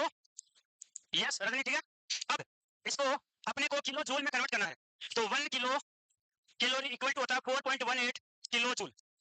यस, सो अब इसको मल्टीप्लाई कर दो आप 4.18 से, तो अप्रोक्सीमेटली राउंड फिगर की बात करें तो उसमें आ जाएगा 17, तो ऐसे आया है 17, ठीक है। हाँ 4.184 जूल होता है, ठीक है। तो बिल्कुल अब आपने भी लिख लिया होगा भाई, चलो आगे बढ़ते हैं, ठीक है। हाँ ये है, अब थोड़ा देखो बेसिक क्लासिफिकेशन कार्बोहाइड्रेट का अलग होता है, लेकिन चार्ट के द्वारा मेन इंपॉर्टेंट चीजें अपन थोड़ी समझ लेते हैं, ठीक है। तो देखो मोनोसेकेराइड बोला जाता है जब कितने मॉलिक्यूल होते हैं, मोनो का मींस क्या होता है सिंगल, मोनो का मींस क्या होता है सिंगल, तो जब single molecule of the carbohydrate होता है उसको अपन बोलते हैं मोनोसेकेराइड। इसका बेस्ट एग्जांपल है ग्लूकोज, यानी अपनी अगर बात करें एंड प्रोडक्ट जो होता है कार्बोहाइड्रेट का, जो बॉडी में एनर्जी देता है कौन सा होता है ग्लूकोज होता है, ठीक है ना। तो मोनोसेकेराइड यानी सिंगल और वन अपन कह सकते हैं मॉलिक्यूल ऑफ द कार्बोहाइड्रेट अगर अवेलेबल है उसको बोलेंगे मोनोसेकेराइड। इसमें एक तो आता है ग्लूकोज, एक आता है फ्रक्टोज, और ये सबसे इंपॉर्टेंट है एमसीक्यू पर्पस से। Fructose also known as the honey sugar, pure sugar, और एकमात्र बॉडी की सेल मेल के अंदर स्पर्म जिसको एनर्जी किससे मिलती है फ्रक्टोज से मिलती है, बाकी पूरी बॉडी को एनर्जी किससे मिलती है, बट वो वीआईपी है, VIP.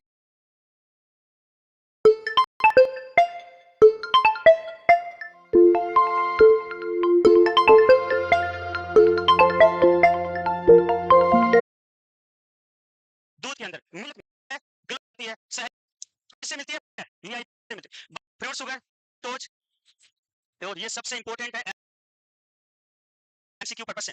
Fructose also known as the honey sugar, pure sugar, और एकमात्र बॉडी की सेल मेल के अंदर स्पर्म जिसको एनर्जी किससे मिलती है फ्रक्टोज से मिलती है, बाकी पूरी बॉडी को एनर्जी किससे मिलती है, बट वो वीआईपी है, वीआईपी का तो खास बात है ना। तो स्पर्म क्या है वीआईपी, अरे वीआईपी तो यार पूरे संसार को चलाता है, तभी तो चलता है संसार आगे, ठीक है ना। तो ध्यान रखना इसको किससे मिलती है फ्रक्टोज से एनर्जी, बाकी पूरी बॉडी सेल्स को एनर्जी मिलती है ग्लूकोज से, यस। इसको अपन बोलते हैं फ्रूट शुगर, फ्रूट क्यों बोलते हैं भाई, ये फ्रूट्स में पाई जाती है। इसके अलावा हनी शुगर भी इसको बोला जाता है, ये किसमें पाई जाती है हनी में भी पाई जाती है, शहद में।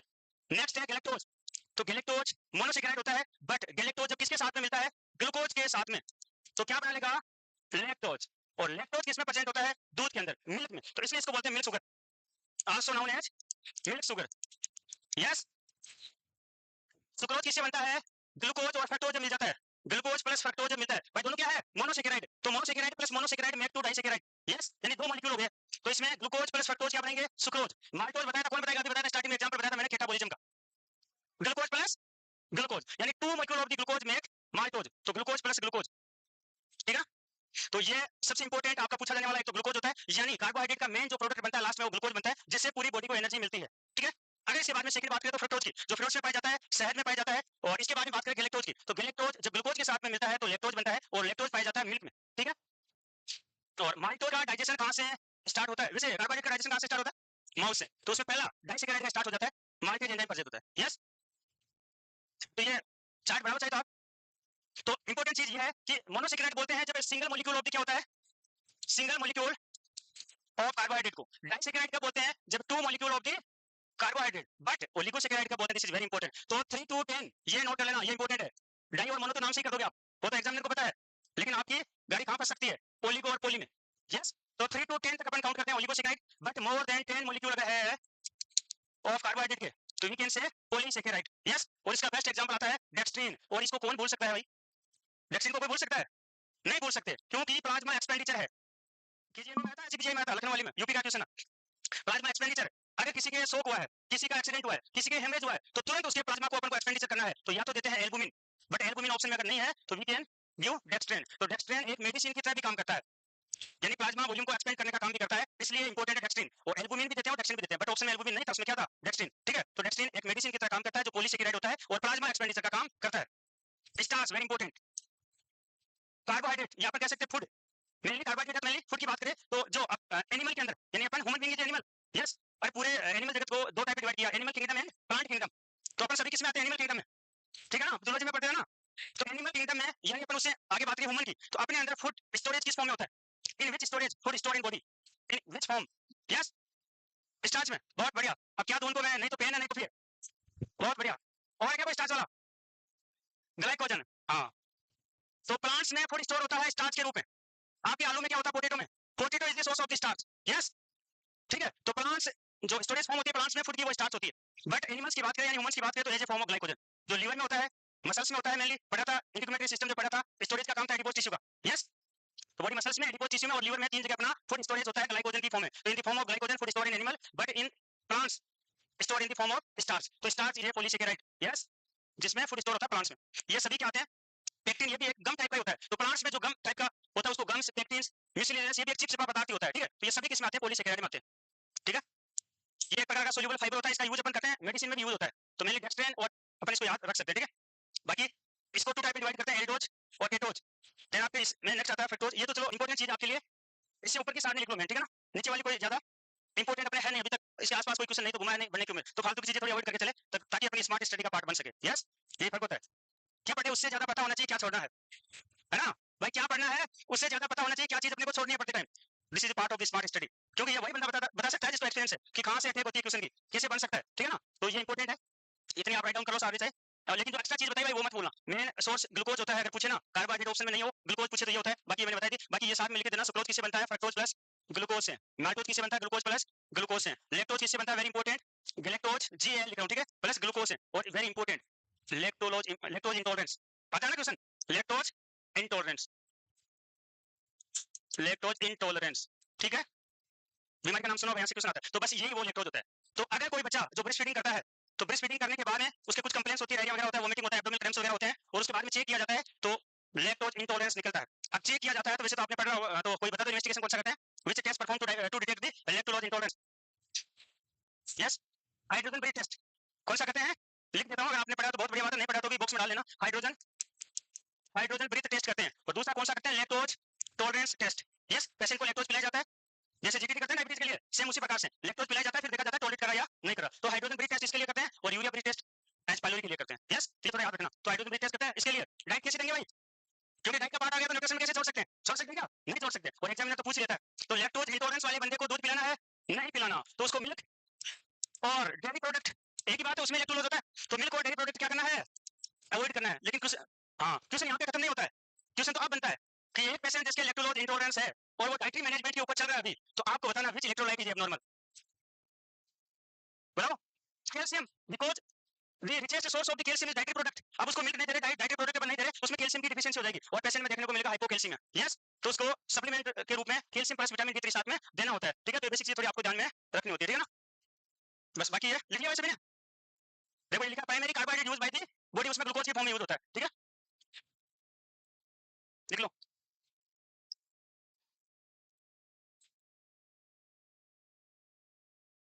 लिख लिया होगा, ठीक है, फिर बोलो तो बोलते नहीं हो आप।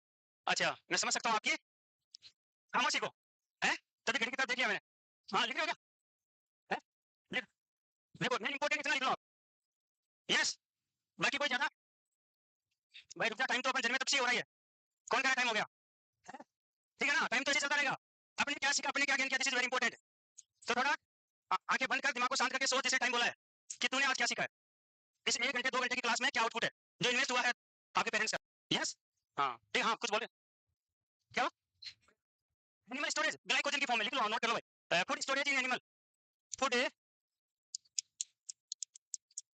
Food storage in the form of glycogen in animal, ठीक है ना।